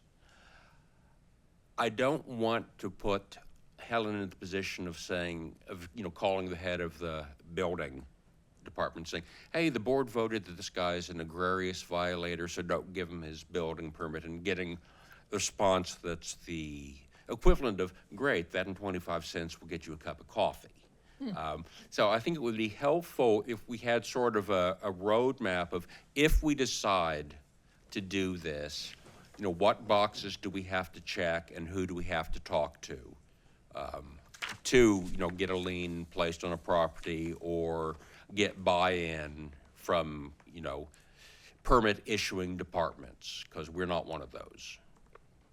And that's all. Thank you for that. All right, well, let's go ahead and, it sounds like actually some things might be able to be lifted off of some of these board topics, right? Because we've either, like, I'm actually thinking the Vega adjustment example. Just, we'll get a presentation on it, but it's basically a workbook for an upward adjustment. It's pretty cool if you like Excel worksheets and workbooks. It's better. When I was looking at some of our other regulations, it's literally the regulation and then the example. Rent is X number of, per month.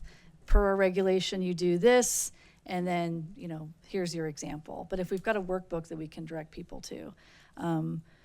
Does anyone have an issue with removing the Vega adjustment examples from this list? Yep. Member Jagish? Sorry, this is Member Jagish. I just want to be clear, they're not getting removed, they're being priority ranked 4. Well, actually, what we can do is we'll mark them in our in process.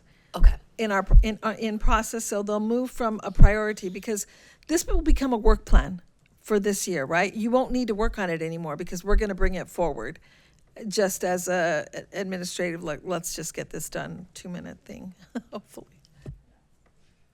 Yeah, because that was my other question. These things could be really important, but this sounds actually like an easy, quick fix, which I kind of like in some of this list, easy and quick. All right. And it sounds very clear and looks very clear to me that the egregious habitability violations are important. The rental registry is still important. Any thoughts then on these other items, the standing committees? I mean, we have had a presentation on the standing committees and the cost. If I remember correctly, it's like $10K a meeting for us to do a standing committee of this body. But does anyone have any thoughts on where this is in the priority? Yeah. Yes, Member Jagish.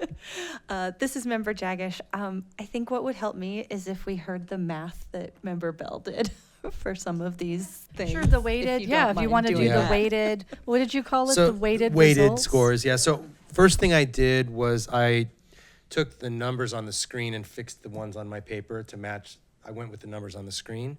So then I gave every first priority, so there's 6 people that said this was priority number 1. So priority number 1 gets 4 points, 3 points, 2 points, 1 point. So it came out, priority number 1 is 33.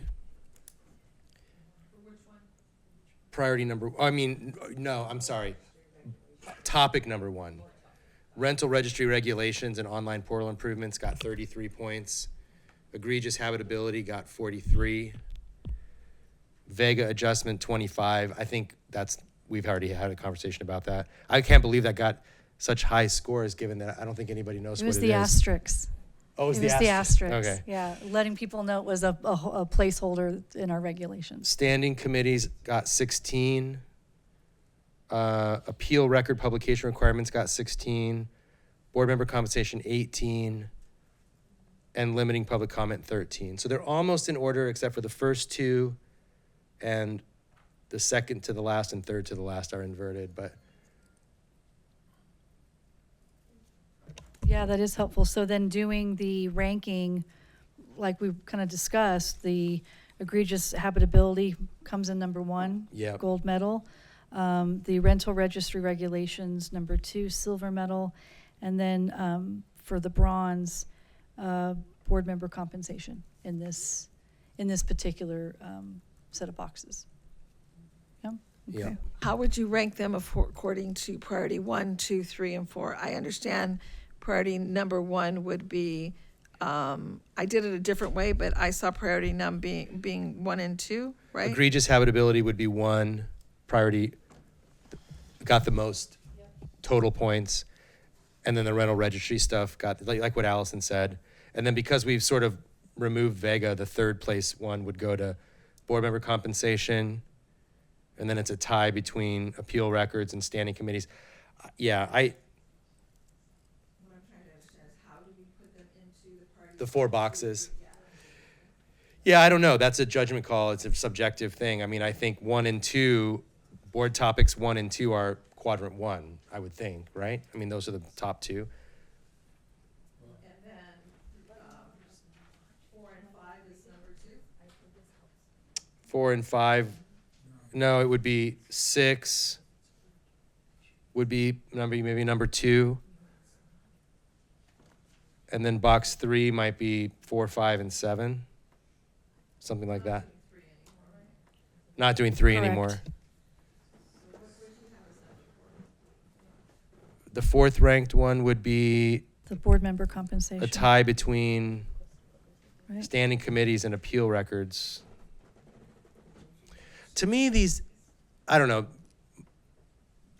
I feel like the appeal record publication requirements, board member compensation, limited, these are really just, well, I'm sure there'll be a big discussion no matter what, but they seem like such small topics.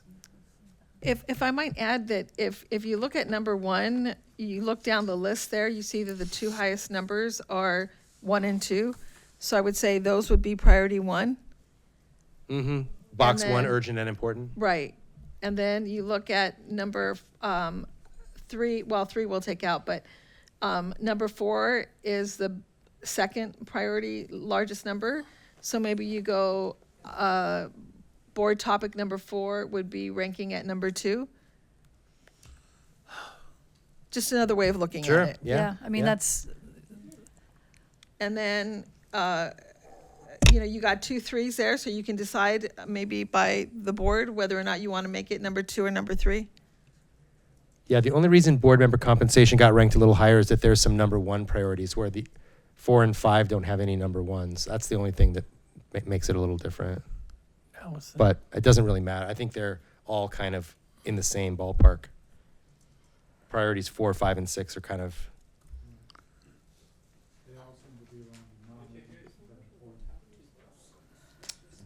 These 2. Member Dreyer, you had your hand Yeah. up? So I think the, whatever that's called, the Eisenhower matrix or whatever that thing is on the top there, I think it's cool, but I think by weighting the rankings, we don't really need that anymore because the weight alone tells us what the priorities are. So I think trying to put the toothpaste back into the tube again is probably not a good use of our time when Ryan did the work of weighting it. The other thing I wanted to say is, and this may be contentious, but I'll say it anyway. Allison made a very strong case and a legal case about how we really don't have the authority to limit public comment, except when the conditions are such that she described. So I don't know even why we would want to discuss it. And I'd move, if one can move, I can't vote today, but to just, to basically take it off the list because it's not relevant given that there's nothing we can do about it. And the second thing that I think is comparable to that, we've had a number of conversations about compensation. We had a meeting with the lawyer about this. There's, some people weren't happy about the way it came down on compensation, but it's kind of a fait accompli, given what the city manager has told us. So I'm not sure we really want to spend a lot of time on that. And secondly, I think the public is probably a little fed up with too many discussions that are about us and not about them. And I just don't think that's a good use of our time. Just to correct you though, on the public comment thing, there is something we can do about it. Like, maybe I didn't articulate it correctly, but right now, our regulations are out of sync with the city council, in that the only thing that can determine a reduction of speaking time is the number of speaker cards. I'm If fine we- with that. Per item, I think, too, right? Yeah, per item. Yeah. Right, so, but city council doesn't have that requirement. The mayor can reduce speaking time based on the number of items on the agenda. And that's, I just want to be clear about, what and I'll also just state, just as you have your issue with the LLC, there's a few members of the board who do want to talk about the public comments as evidenced, right, by this. I mean, I think we just should be careful about thinking we can wipe something away, right, when maybe more, I mean, I've actually had a member of the board request this as an agenda item, right? Do the formal request as an agenda item. But I just wanted to be clear with you that right now, we're not necessarily aligned with city council in that if we have a seven item agenda evening, unless there's 15 speaker cards, we can't reduce public comment time to 2 minutes.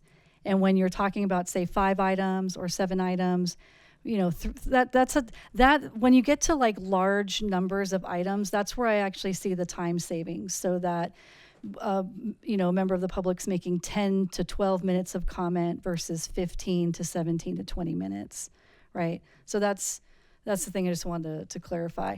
And to be honest with you, the other thing that you've lifted is some of these things might be an easier discussion than we realize. I would like us to align our regulations on board member compensation, right? And I'm hoping that's an easy discussion, actually. It should be. Actually, it should be. Well, we don't have yet a consent, right? No, I agree. I mean, that's kind of, I mean, but you raise good points, because this is also like kind of the thing we're hoping to like get clarity on from the department, as well as ourselves, like, hey, if these are easy fixes, or we can agendize it without going into a 2-hour discussion and get things aligned with our regulations. Yeah. That's what I'm thinking too. And Right? one more thing, we heard a discussion we had tonight after with the 3DI discussion. Is your mic? I think it's on, yeah. About liens. And because we just talked about it tonight, that didn't get on the questionnaire, that's understandable. But how can we put that on the agenda? Or is that, I'm not sure that would be a. Yeah, it'd be rental registry or egregious actors. I mean, there's, So the liens would be under the rental yeah, registry it's a improvements, okay? Yeah, I mean, it's a penalty from what it sounds like. I'm not a property owner, but Yeah. my knowledge is if you've got a lien on your property, it's not Yeah. desirable, right? Yeah, no, yeah. Okay. I think also too, it's something that's already in process, is those other items that you want to look at of doing additional penalty fees and fines. That would be somewhere where we can look into that. I do want to say that there's a city process already for that. And so we're moving these cases to that point. And we've already, as Ryan pointed out, we have bi-weekly meetings with our prosecutor, and we review cases with them. We haven't had a case that got hit yet, but to pick up, but we are doing that. So the next step is looking at liens, and that's just an administrative process we're working on already. So just to let you know. Any other questions, Member Dreyer? No. Okay, great. All right.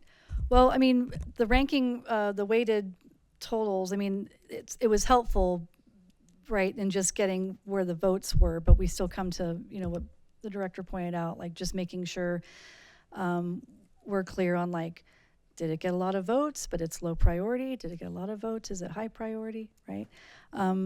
But I feel like we've got, for the board topics, I feel like we've actually got close to a roadmap here on what the priorities are, right? So, in looking at this, the egregious habitability violations, I would add the rental registry regulations. There's a time deadline on that, or it's a little bit time sensitive, right? Because if we want to make any changes to the rental registry, registration starts soon. Yeah, in fact, it's right. So So that's, that's, right. I mean, even though they said they could, I don't know, see how we can rub that genie, I guess, right? Yeah, I was going to ask them if it was a real genie or not. I was, Well, but we then I better thought hope so if we want that'd to be a make changes. distraction. So I mean, that would be another thing I would lift up if we're not able to make changes to the rental registry this year. It's important because we should get on it like ASAP if it's going to take a while. Hold on a second. But that's just one thing that comes to mind. But regardless of how we do those 1 and 2s, what I'm looking at is the rental registry, the habitability violations, and then the board member compensation. Again, I hope if we brought that back, it would be quick. It would be a quick discussion and realignment with the regulations, and the standing committees and the appeal records seem to be sort of fixed there, and then limiting public comment. Removing the Vega adjustment examples is actually very helpful. And forgive me, Director Morales, is the Chapter 3 appeal record publications, is that something we could,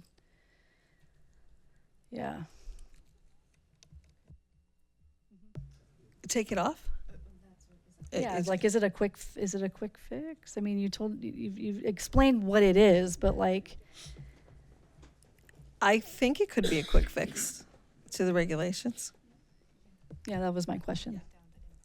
Yeah, that's, like moving it to in process, right? Like I mean, unless anyone feels really strongly about our redactions.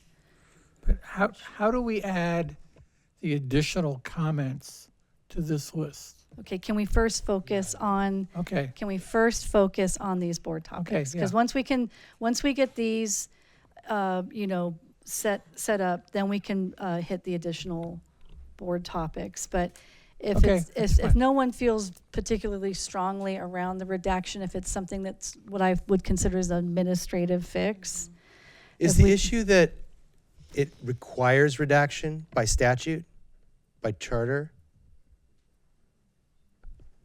Can you just not publish it? Well, right now, the way that your regulations are currently worded for anything that comes to the board, including agenda packets, there's a requirement to post online. And so that would include these board appeal records. And we actually had one party who did complain about that being out there. So sensitive to that and sensitive to the burden on staff, it would be hopefully a quick fix of just removing that or carving out this exception for It would appeal. still be a public record. People could request it, but it wouldn't just be publicly available automatically, requiring all this redaction time. Correct. All in favor? I'm just kidding.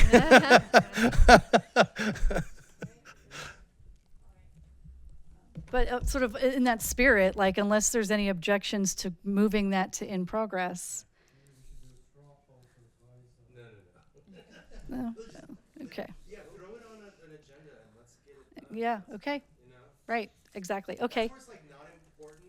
I mean, important but not urgent, or it's urgent but not that important. But we can get it done quickly. Correct. And that's the question I had with some of these things, right? What are our quick fixes to just check these things off? So doing that, we've actually reduced this now to five items, and I feel like we've with Member Bell's weighted scoring system, trademark pending.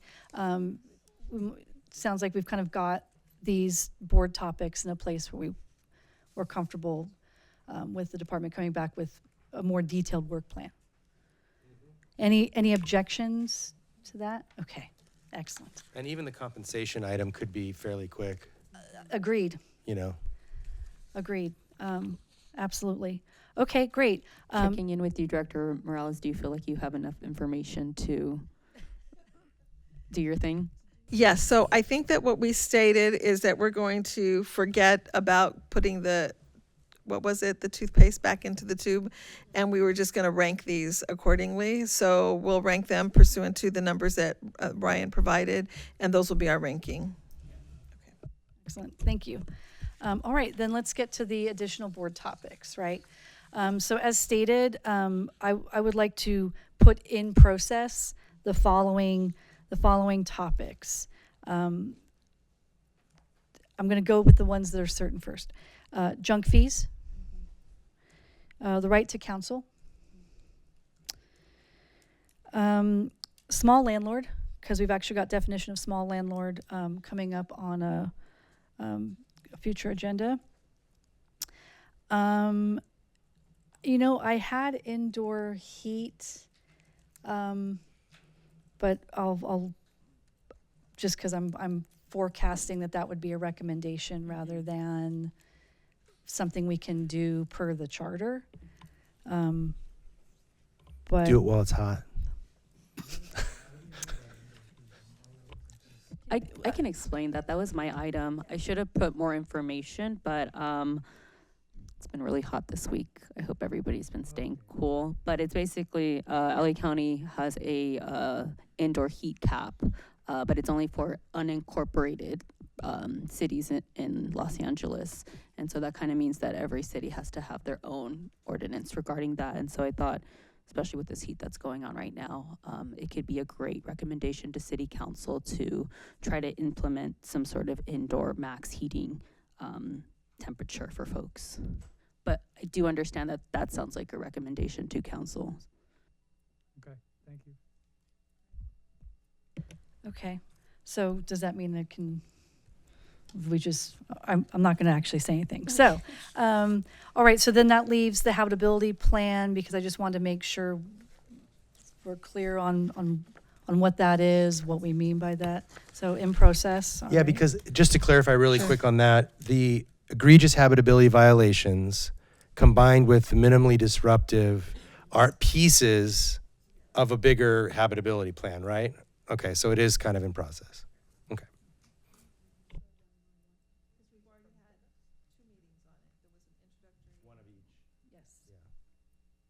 Okay, excellent. So then I am putting a cross out through that. Yeah, and then number 4 is in process in the sense that there's a memo in the process. All right, then I'm looking at, and could I ask the director or staff to put us back to the additional board topics slide? Because it's got some additional things that aren't in the packet. Okay, great. All right. What did we do with indoor heat? Well, it's a recommendation. I mean, We we could make a haven't recommendation to prioritized City that. Council. Yeah, we can, absolutely. And we haven't prioritized that. So what's the appetite here of the board? Yeah? Let's do it. Okay. Let's put it on the agenda. Okay, excellent. So do we give it an urgent and important, non-urgent task but important, urgent but not important, or not urgent and not important? Well, Oh, no? yeah, So- but we don't have numbers to go on with these. But, Okay. So I think it's, from my opinion, because it's already September, basically, and it's going to start cooling, maybe it's not urgent. It would be urgent for next summer, but important. So Well, box and, 2. yeah, and you know what, maybe, so, and the other thing is, since we're kind of using the matrix, but kind of not, can I just see can we do a straw poll? Like, can I just see a straw poll of hands that would be okay with agendizing a recommendation regarding indoor heat? So I see Member Bell's hand up, Member Farmer's hand, David, is your hand up? Yeah. Yes, okay. Member Jagish, Member Dunlop, Vice Chair Rodriguez, Chair Henry, Member Goyne, almost everyone. Member Misrobian and Member Warnberg. Okay, great. I think it was it everyone? It's not that you agree that we should do something about it. It's just that you agree that it should be on the agenda. Yeah, that we'll agendize it. Yeah. Just trying to coincide it so that when we come back, we'll have it, right? Because the other ones, we went away and we did numbers. So I think there was 12 of you who voted on it today. Should I give that a number 12 ranking? Or maybe it goes somewhere between the top 2 and the rest, right? The top 2 are rental registry regulations and egregious habitability violations.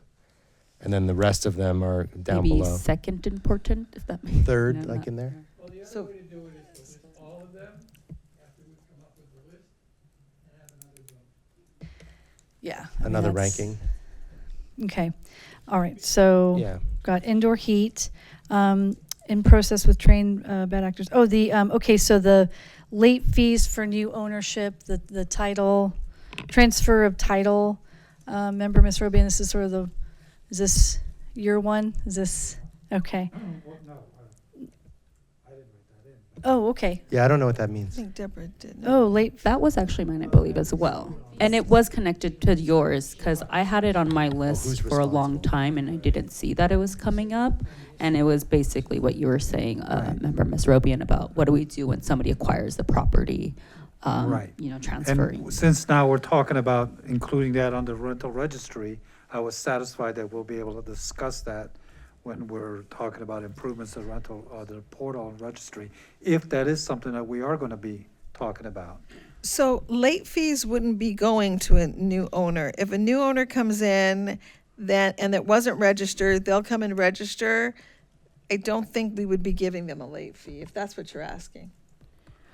Well, there's the appeal cases that we had where it wasn't necessarily about late fees, but it was about the rent rollback, illegal rent increases, and the new owner had to encumber those.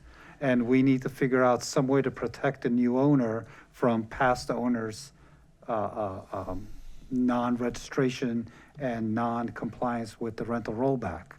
So I don't know how we're gonna, but that is something that I believe that needs to be addressed. Okay, so two things I think that I would like to get understanding on, because there's one thing about registration, but I think what you're really talking about is the fact that these new owners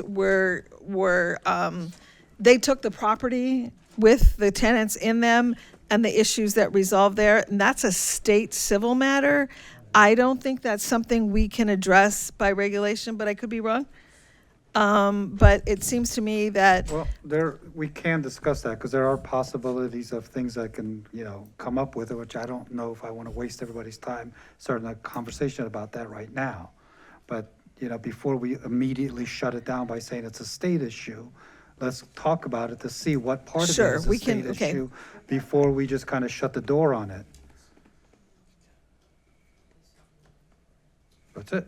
Yeah, I agree. Yeah, I'm- absolutely. I Yeah, don't I think and if it comes back that it's out of our scope and we can't do anything about it, we'll find that out. But I agree. I think, again, hearing some of the appeals and just observing some of the discomfort amongst the board. If nothing else, maybe we have a outreach effort, a Peter Dreyer outreach effort about this to new owners, but it has come up. So if the push is to, get this agendized for discussion, I think that's fair. let me just be clear. Here we have late fees for new ownership. It's not late fees for new ownership. So it's liability of new owners on rent rollback. Liability and responsibility. Or downward adjustments generally, Downward adjustment. not just or- rent rollbacks, right? Because they could be liable for. Well, no, because they inherit the habitability problems. Right. They do an inspection on that and they know about that. So they Right. see it. It would be the unknown. rent rollback and the. Maybe base Because the rent. old rental registry will still be due, not the late fees, but the registry itself would still be due, or is that wiped clean when the new owner takes over?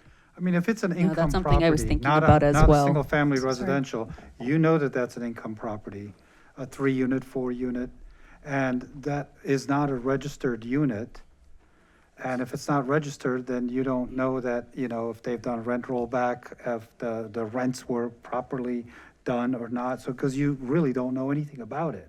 So when a new owner buys it, even though you're wiping out, saying you're not responsible for old registry, but why? Why are we not holding the old owner responsible for the rental registry, that including the late fees? And maybe by creating a system like that, we can start disclosing that to the new owner before the title is transferred. So that's kind of like, that's why I'm saying this is a little bit more of a parsed conversation. And there is a way to be able to bring this in. I don't know how you want to categorize it, under which name. So you want both what you just stated on the liability of new landlords, rent rollbacks, as well as liability for registration under change of ownership? Yeah, Let me any ask you financial. something.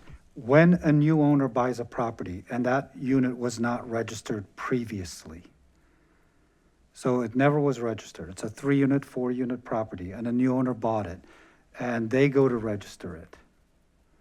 So you're not holding them responsible for the past, correct? But, so basically that unit never paid registry, never paid late fees, never paid anything. Right, okay, we'll come back on it. Yeah, that's why I said it's a little bit too more complex to discuss right now at 10:30. Yeah, but I mean, I think we've seen from the body, there's appetite for that being discussed and agendized and finding out what if, and yeah, exactly. And especially, since this is your bread and butter, member Ms. Robien, I think it would, at a different time, I think there would be board members who would want to hear more about what you have to say. Yeah. Okay. All right. Then moving down the list, the outreach on a personal basis with tenants. Not to put anyone on the spot, but I know we've got the public health discussion forthcoming, right? What that partnership is going to look like.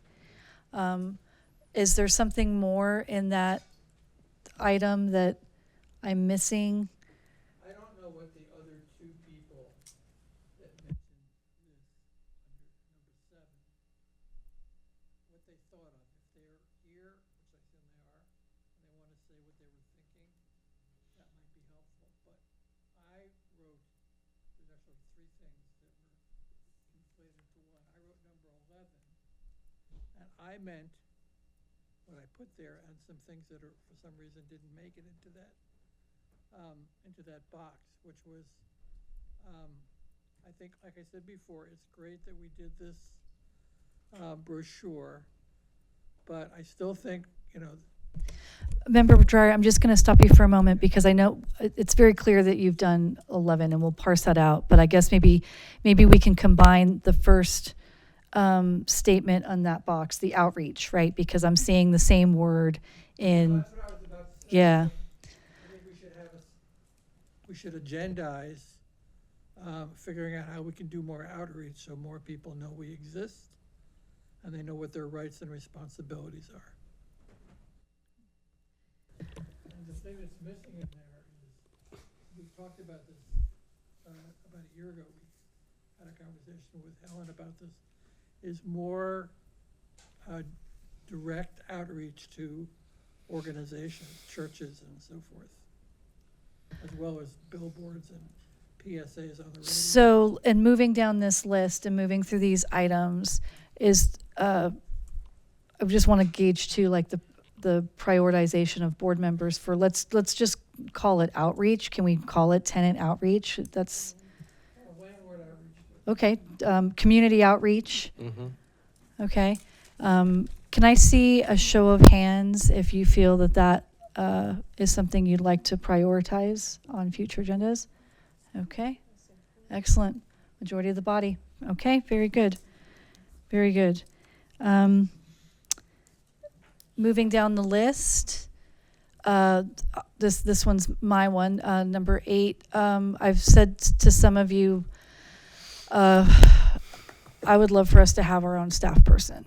There are certain things, I think the department does a wonderful job, but I know that sometimes there are reports that we want that by asking for them, the department's taking time from the day-to-day. And we have communication and cooperation from the department, but there have been a few things where I've said this to some of you. I think there, in my opinion, there might be room for a staff person that works with the board on our things like agendas, reports, and they wouldn't necessarily report to us as 13 little bosses or 11 little bosses, but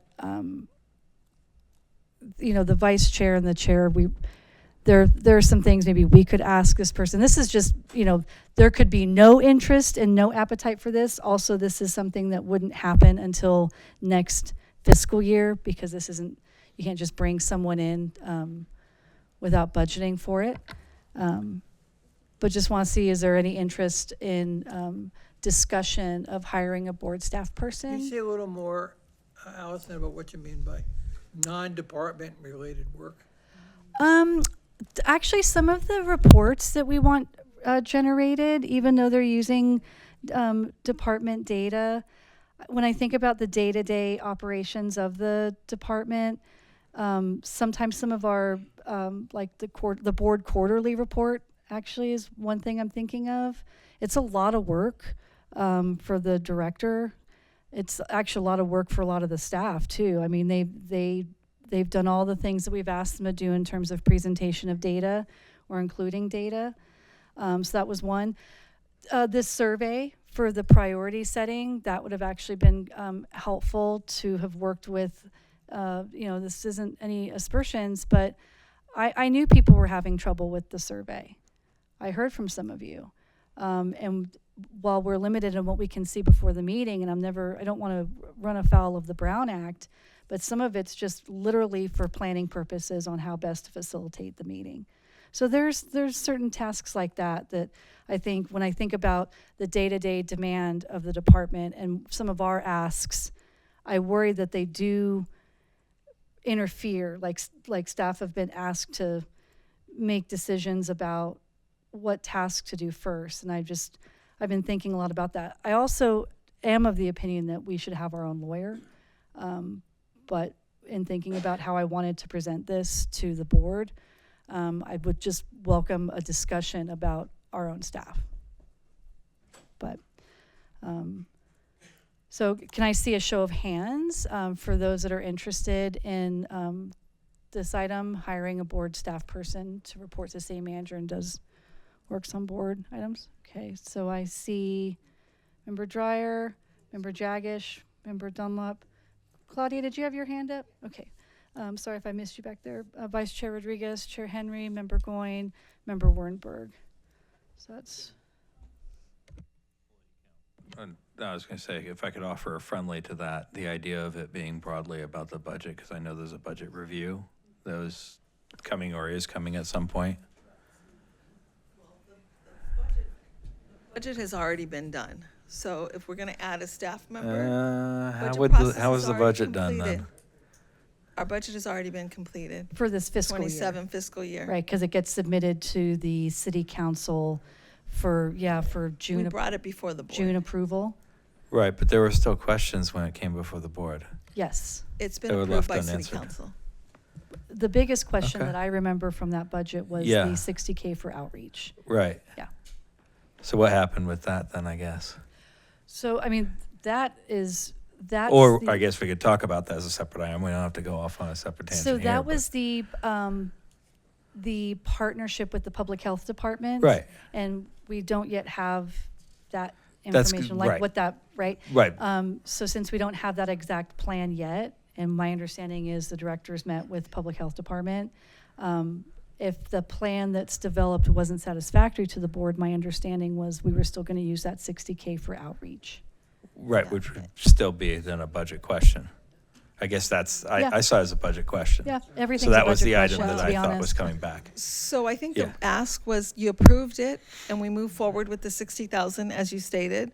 But we were going to come back with a plan from the public health director, and he's coming in the next couple of sessions to present that. Okay. It's on the agenda. All right. Thank you for sharing. Okay, so that was a friendly, was your hand a yay or nay? It's a moot point then. Obviously, that's not going to happen, so. Not, and you're correct. I mean, this is a topic where knowing that if we were to discuss this, it wouldn't happen like next week, right? Right. We were discussed this being. Oh, the item 8, the board staff. And Yeah. I understand that. Okay. So my presumption would be it'd be in the next budget. We'd need we'd have a long runway for that. Yeah. We could identify If it's a need, first of all, identify if it's a need. Identify what particular So would tasks it or be, items. would it be an item just to discuss about the idea of having board direct staff separate from the budget, or part of the overall budget discussion when that budget discussion comes up as it normally would in the course of events? I mean, it could be both. I mean, I'm we're our fine either next, way. yeah, I mean, our next budget discussion, what are we in August? Our next budget discussion wasn't on my mind for a little bit of time since we just approved the budget, but you're right. I mean, talking about an additional staff person is a budget ask. So kind of to your point, Member Court, we would be bringing up the budget. We would be discussing the budget. So I mean, I'd be open to it being a budget discussion as well. I mean, that's fine either way. Yeah. So were you a yay or nay? I'm a nay. I need to stop because I think obviously I have to do some research. I think there's a distinction and a difference in memories, so I'm going to have to explore that. Oh, got it. Okay. Thanks. All right. Thank you. So the count I did, it was a majority of the board, but I'm happy to like see everyone's hands again to just agendize discussion of a board staff person. Oh, sorry, Member Farmer, did you have a question about this? What I was going to ask is, have you ever considered getting a MASH administrative worker? Program done by the city? Mm-hmm. Don't They have admins. They're not as expensive. They train, you know. I kind of forgot they did admins. I always think of it as some of the exterior work in homes. I mean, we could explore that. It Just would an be part of the idea. discussion, right? Just an idea. Okay. All right. Can I just so I can move off of this item, can I just, since there was a little bit of discussion, can I just go ahead and see the show of hands again, just so I'm like, make sure. All right, so this is for a board staff person. So, Member Dreyer, okay. So, all right, 1, 2, 3. Okay, so majority of the board to agendize discussion of that. Okay. All right. Moving down the last few of these items on the screen, small landlord definition upcoming. So was there whoever put small landlord, does the small landlord definition and upcoming agendas satisfy that topic? If anyone feels comfortable. I mean, I'd like to discuss having a carve out or some kind of exemptions. So if that would fall under that, then yes. That's how I envisioned it. I mean, there's really no point of defining a small landlord if it's not to do these sorts of things, right? Okay. All right. Free-flowing discussion among board members. I don't really have any clarity on that one. Anyone want to offer? We're almost at the tail end here, so anyone want to offer up clarity on that? Yeah, Member Dreyer? Do you want to speak into your microphone? Please, thanks. I put that in there because I don't know how to do this because of the Brown Act, but it's hard for us to have a conversation about like where would we like to see the board in 2 or 3 years or 5 years, and what's going well and what's not going well. And I mean, this is a fairly narrow way of doing that, but it doesn't give us sort of the room to have a really free-flowing conversation. And and I was hoping the retreat might do that, but we're not doing a retreat. And even last year's retreat was not really much of a conversation. So I just think that these meetings are interesting, and the priority setting we're doing now is interesting, but I just like to hear more from my colleagues about like where they think we should be going and what's happening with the Pasadena housing market, and are we doing a good job on certain things and not a good job on others and things like that. And I don't see us having the capacity, ability to do that in the way these meetings are structured. That's all. I don't know if I'm not making a recommendation because I'm not sure what to do about it. And it's no criticism of anybody. It's just- Yeah, and I mean, you cited you cited two very different things, right? As your examples, effect on the housing market, and then to just hear more from your colleagues. If it's an assessment of our progress, maybe, because you also mentioned what are we doing well, what are we not doing well? I mean, I don't know. Can you like noodle on that a little bit more for something a little bit more not to fob you off, but like free flowing discussion? I mean, that it's kind of broad. No, right? I get it. Yeah. I didn't quite know what to do with that. Yeah. So. Anyone have any thoughts, reactions? Vice Chair. Oh, Maybe I have something to say. okay. I'll go to Oh, sorry. Claudia first, then Member Farmer. Yeah, go. I'm not sure if this is an option or a possibility, but if we can have non-board meetings, like a congregation, a small, I don't know how to talk about it either, but you know how when you make a meeting with all your executive directors and you sit in an office or in a conference room and you have a conversation about all the topics that we want to discuss, and then you move on to putting it on the agenda. I think that's what we're probably trying to, right? Is that something like that? I don't know. I don't know if that's a possibility to have a separate meeting, though. That's not a board meeting. It's a Brown Act issue. Yeah. Yeah, that's you're learning quick from Member Dreyer there. Yeah, it's a Brown Act violation if it's right 6 or more members, but okay. Anything else?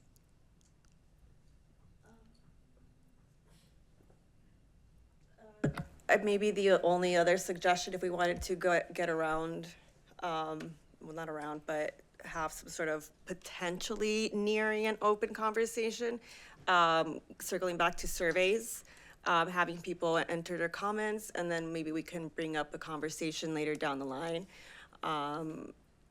I think the survey, I didn't partake in the survey, but I think it's a great resource to kind of understand where everybody's mindsets are. And having the survey as an option, as an alternate to a meeting, is probably an option, a good option. Is that something we can explore? Because I mean, getting the survey out, however we wound up doing it before the meeting, even though it doesn't feel like it right now, it did actually save us a lot of time. Our survey is something that the body can use to.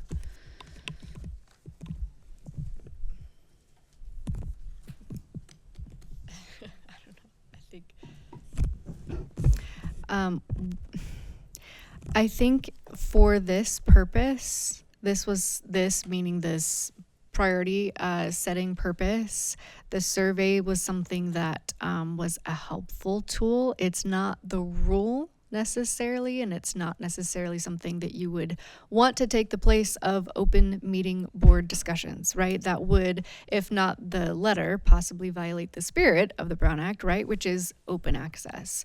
So I do think if you're going to be doing something like that, it should be for something concrete, specific, and not something to be doing on a regular basis. This is something that, just for those who were curious and are learning, is one of the exceptions to the Brown Act that allows staff to have sort of a one-direction communication, but the results aren't reported to the entire board until the entire public can see, right? So there's no backdoor conversation there. But again, there are restrictions, and so it would be a kind of tricky thing to do. Again, not recommending it be a practice. All right. But hey, thanks. Okay. Member Farmer, did you take yourself out of the queue? Okay. All right. Member Jagish. Thank you. Member Dreyer, maybe this is getting at what you're asking about, specifically around like the housing market or different things. Could we, as a board, request presentations from like the housing department or a city department or even like an outside organization to come, kind of like we had with 3DI tonight, that if there's something specific, like a topic that's going to help us do some of these things, then we could I'm seeing head shaking. Okay. We could request a presentation, and then that would allow us in this space to ask questions, to talk about it without violating Brown Act things. So I think if there's a specific topic, then maybe that would be a way to handle that. Yeah, and we've done that actually in the past. We've had code compliance. In fact, one of Member Nahara's requests had been the impact of the federal cuts to the Section 8 program. And we did have a great presentation from the housing department, but it didn't answer your question. So they're going to come back. That's okay. To be honest with you, the presentation they gave to the HHP committee was exactly what you were wanting, and they're going to bring it back, right? Again, it's on the future agendas. So that might be one way, but we'll continue to think of ways we can do this. Okay. Then moving through this, getting back down to the last box, y'all. So could I just jump in real? Oh yeah, I'm sorry, Member Real Bill, you quick, were in the queue. I was just going to second your suggestion. I think that's good. We keep doing that, and I think because our board has changed a lot, and there are a lot of new folks. I think, and a lot of you have been on other, municipal boards and commissions as well. I remember when I first started this, it felt so uncomfortable to me to talk to each other this way. It's like very not human kind of way to communicate. And I was explaining it to a colleague of mine the other day, and I said, imagine if you had a startup and you couldn't talk to more than one or two of your colleagues, and anytime you wanted to decide something, you had to invite the whole world to come and sit and listen to you talk about it, and you couldn't have any conversations other than that. And it's just hard to imagine, in a different type of environment. But I don't think we're ever going to achieve that feeling of just a brainstorming and really talking and admitting our weaknesses, in a litigious environment where there's people that want to put that on the internet and talk about every time we've made a mistake or something like that, or perceive ourselves to be, whatever, not as good as we could have been or something like that. That's just not the kind of place this is, but it does serve a purpose, right, of having this open communication with the public, hearing from the public, and it's a good discipline, to only say things that you'd be happy for everyone to hear. So it has its upsides too, but I don't think we're gonna find that sort of kumbaya retreat vibe in the rental housing board. So maybe join a community organization or something. Yeah. Bring your own slippers. No, I mean, I would agree with you, right? It's, though it doesn't feel like it now, we usually try and keep to a certain set of hours and times, because it's a lot. Speaking of which, we're now down to the last sets of semicolons as I see them in box 11. So we talked about outreach. So this LLC question, the rental registry LLC question, I feel, Member Dreyer, we could house that either in the rental registry discussion or the definition of small landlord. Because to be honest, coming up with some of these things, right, that's where it would be. We can talk about board appetite, support for it or not, and where's the legal opinion with that? Okay. All right, and then the last one, better reports from the executive director. Oh, I'm sorry, Member Goin. Oh, I'm sorry, you were in the queue. I would support the first of your suggestions for the LLCs, because I wouldn't consider someone who owns a 100-unit building to be a small landlord. and I don't know how many of those there are in Pasadena, but to me, a small landlord has only a few units. How many? Okay. Okay. But, Mr. Gordon, can I ask you this? Would you feel the same way about somebody that owns 100 small buildings? To me, Should they be treated the same as somebody that owns one small building? no. To me, it's more about the units than the building. Okay, If so we you don't have a know lot of- that. Well, I know, but I'm just saying that since we don't know that, we shouldn't be discussing it in our definition of small landlords. We should be discussing it, I'm sorry, in the first of your The rental registry? The rental registry discussion. I mean, I would imagine opinions may differ on this, though I could also see it being just discussed when we're talking about small landlords. Because we're talking about identifying beneficiaries of LLCs, which is open to anyone, but. Yeah, you literally can't know what a small landlord is unless you know So, that other question. It can fall in a few places for discussion. And to be honest, if the small landlord definition is coming up first, right, in terms of our timeline and agenda versus, discussing or rehauling the rental registry, then especially since it's been asked about, I would be comfortable including it in that discussion. I'll discuss see it where. anytime I have to. Yeah, okay, well, you're paid for it. All right, Member Dunlop. Thank you, Member Goyne. Just a quick clarification. We're not ever going to get beneficiaries of LLCs because that's the whole reason for LLCs is not to have that. So the very most we're going to get, and it's publicly available on the Secretary of State, is who's the managing member. And then you try to research across that name and see if it comes up anywhere else. But that's an extremely difficult thing, and you're certainly never going to get beneficiaries of a trust. That is completely not available to us on purpose. There's a trustee certificate. We can see who a trustee is, but we're not going to see the beneficiaries. So I just don't want us to think that we're going to get a lot of this information. No, but I would say there's a difference or variety of knowledge bases on the board. So some of that discussion might be clarifying what you've just clarified. Right Yeah, now. I mean, it's Right. just, we've talked about this for almost 3 years, about trying to find out who the LLCs are, and as we all know, that's the exact reason for having an LLC, is to keep things, on the down low. So anyways, we can talk about it, though, that's fine. Great, thank you. All right, then the last one, the better reports from the executive director. I'm going to kick this back to you, Member Dreyer. Do you mean like more frequent reports? I would like a report at every meeting if we used to have, but. A report every meeting? I'd like to have the executive director say something about what's going on with the department.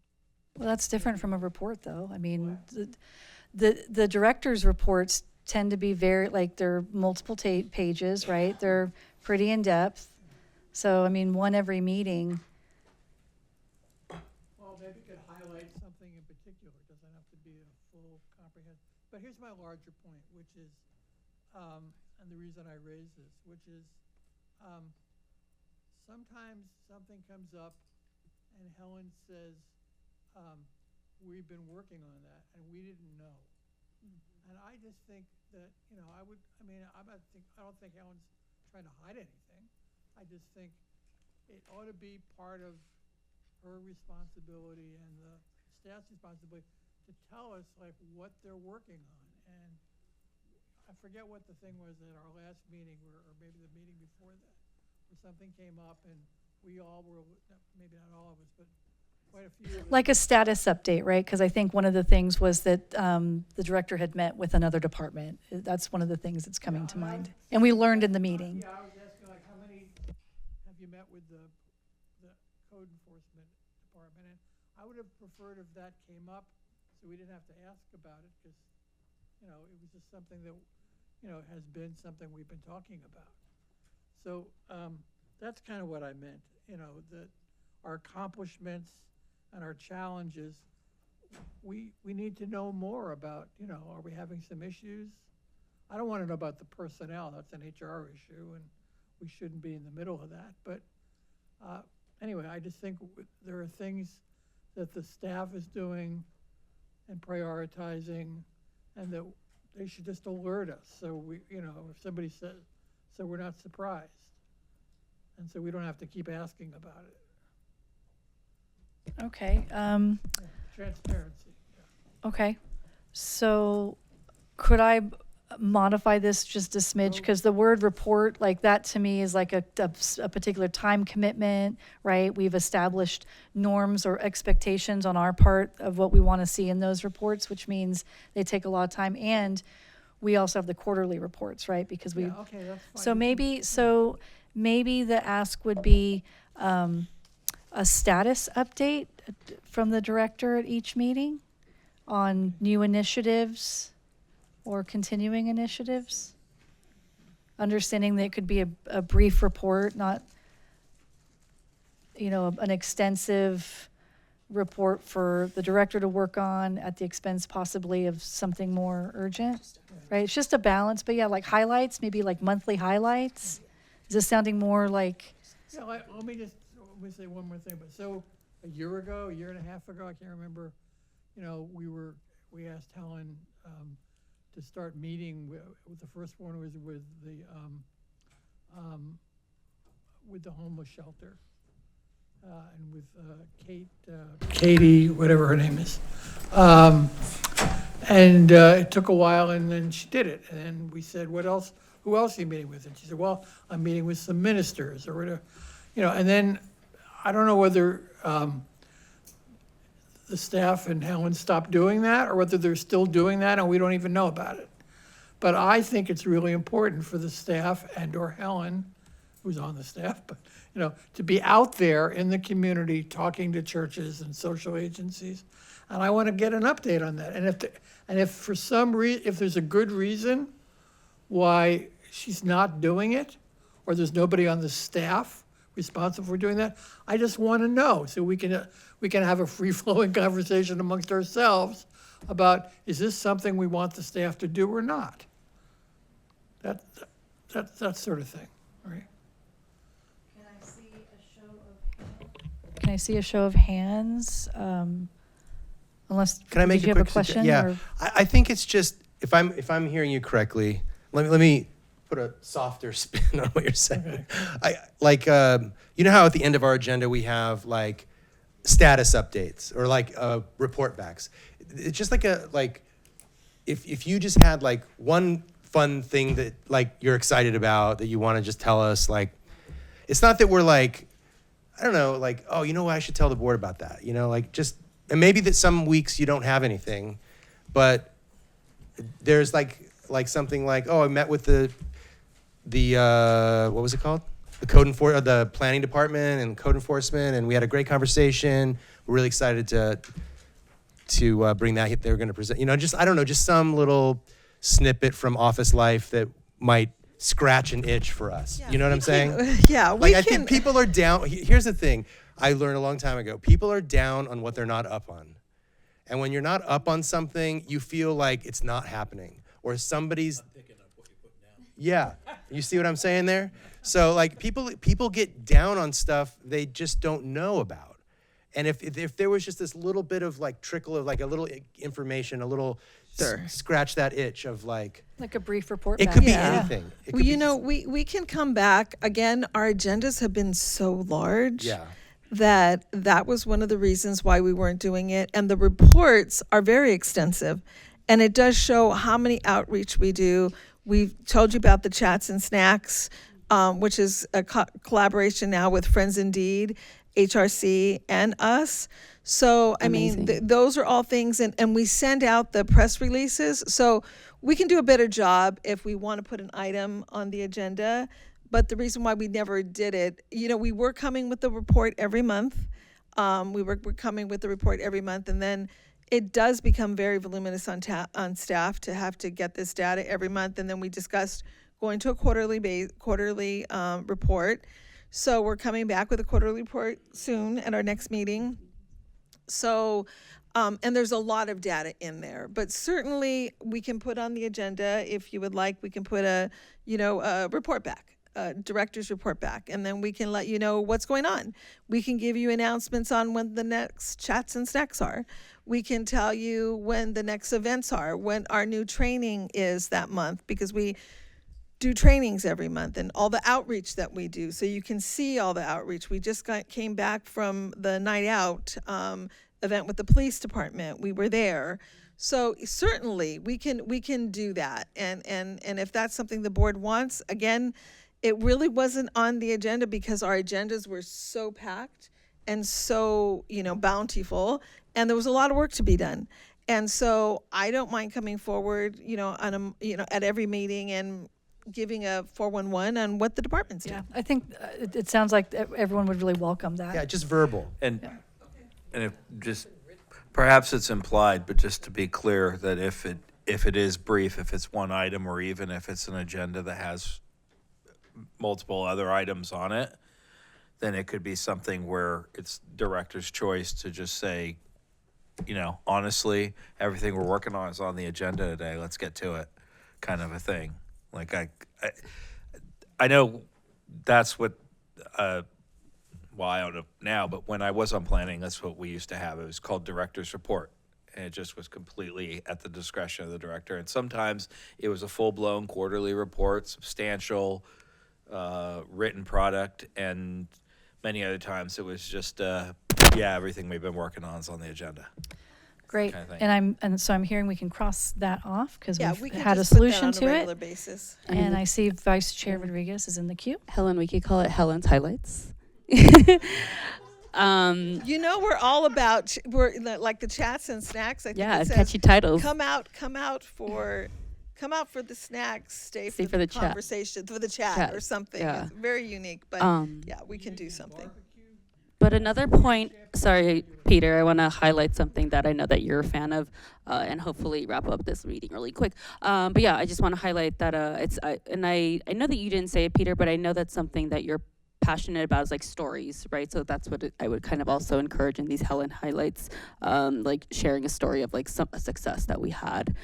Sure, we can do that. Not a problem. And actually, I do that with my weekly staff because it's important that everybody shares on the accomplishments, so we can just take that from that and bring it. Beautiful.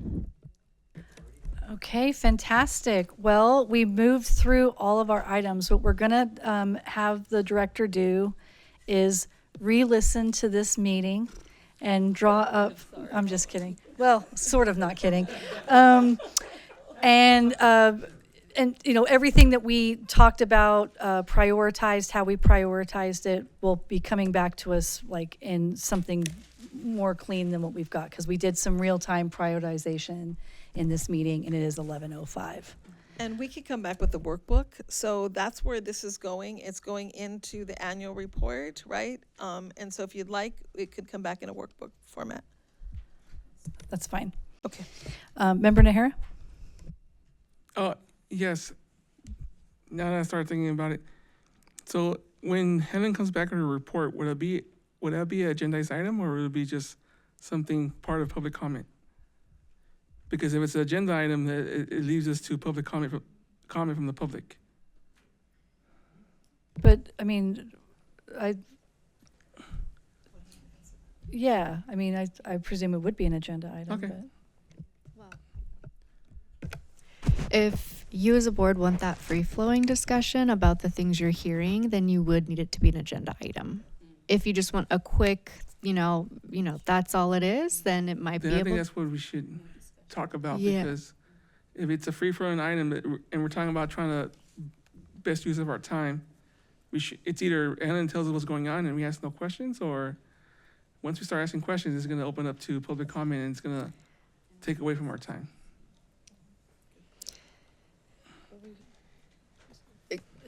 But I guess I'm confused because if the director does I don't anticipate a long, we don't need to rehash. I know we don't need to rehash this, but I guess I don't anticipate a long discussion, but I'm not understanding why we wouldn't agendize it. Because it'd be in a report, right? Or I would- thought we Is weren't that going to do a update or report. I thought we report? were going to do a verbal, like, Oh, no, I'm sorry. No. I'm talking about all the stuff we just worked on I'm talking about the tonight. last topic. I put my name in the queue before. Oh, I'm sorry, Yeah. Member Nahara. Okay, so I'm sorry. I thought you were talking about like the No, report no. from I'm all talking of our about voting about and stuff. the status update that Helen. Oh, the status update. Yeah, it's, Because yep. just no questions. She just tells it. Because once we start asking questions, then we have to open to public comment, and that's Correct. gonna defeat the purpose of trying to do a quick meeting. What I am envisioning is entirely what Ellen wants to talk about. Okay. And Because- that may be something that is a formal, like I said, substantive report. It's a written product. It's coming, with charts and graphs and the whole production. Or it may just be a quick line item. And it just gives that flexibility so that there is some time on the agenda for that if Helen wants to take advantage of that, right? But that then gives that flexibility. But I'm envisioning more flexibility around it than necessarily even concern is that formalizing it. How Yeah. how will we, the Brown Act come into effect with public comment? So if it is truly just a status update, less than 5 minutes, no questions, no discussion, that would be appropriate for your request for future agenda items / brief report back. Okay. Report back by staff. If it is something that's going to be more lengthy, absolutely, if there's a report, that would need to be an agenda item. You would need public comment. There would probably be more questions, more discussion. Okay, just want to get that now before we open the can of worms and we mess up. Yeah, absolutely. And thank you for clarifying what you were talking about, because I thought you were talking Yeah, about no, the no. like report of all this stuff. Like, no, that's gonna have to be a report. Okay, y'all, we moved through a lot. We don't often meet till 11 o'clock at night.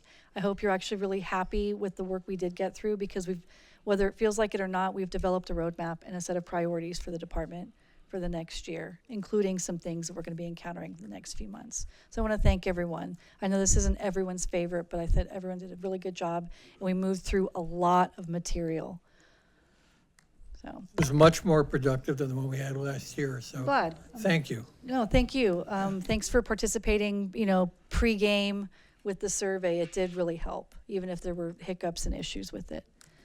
So with that, Motion to adjourn. is there a second? Second. All right. Good night, everyone. Thank you.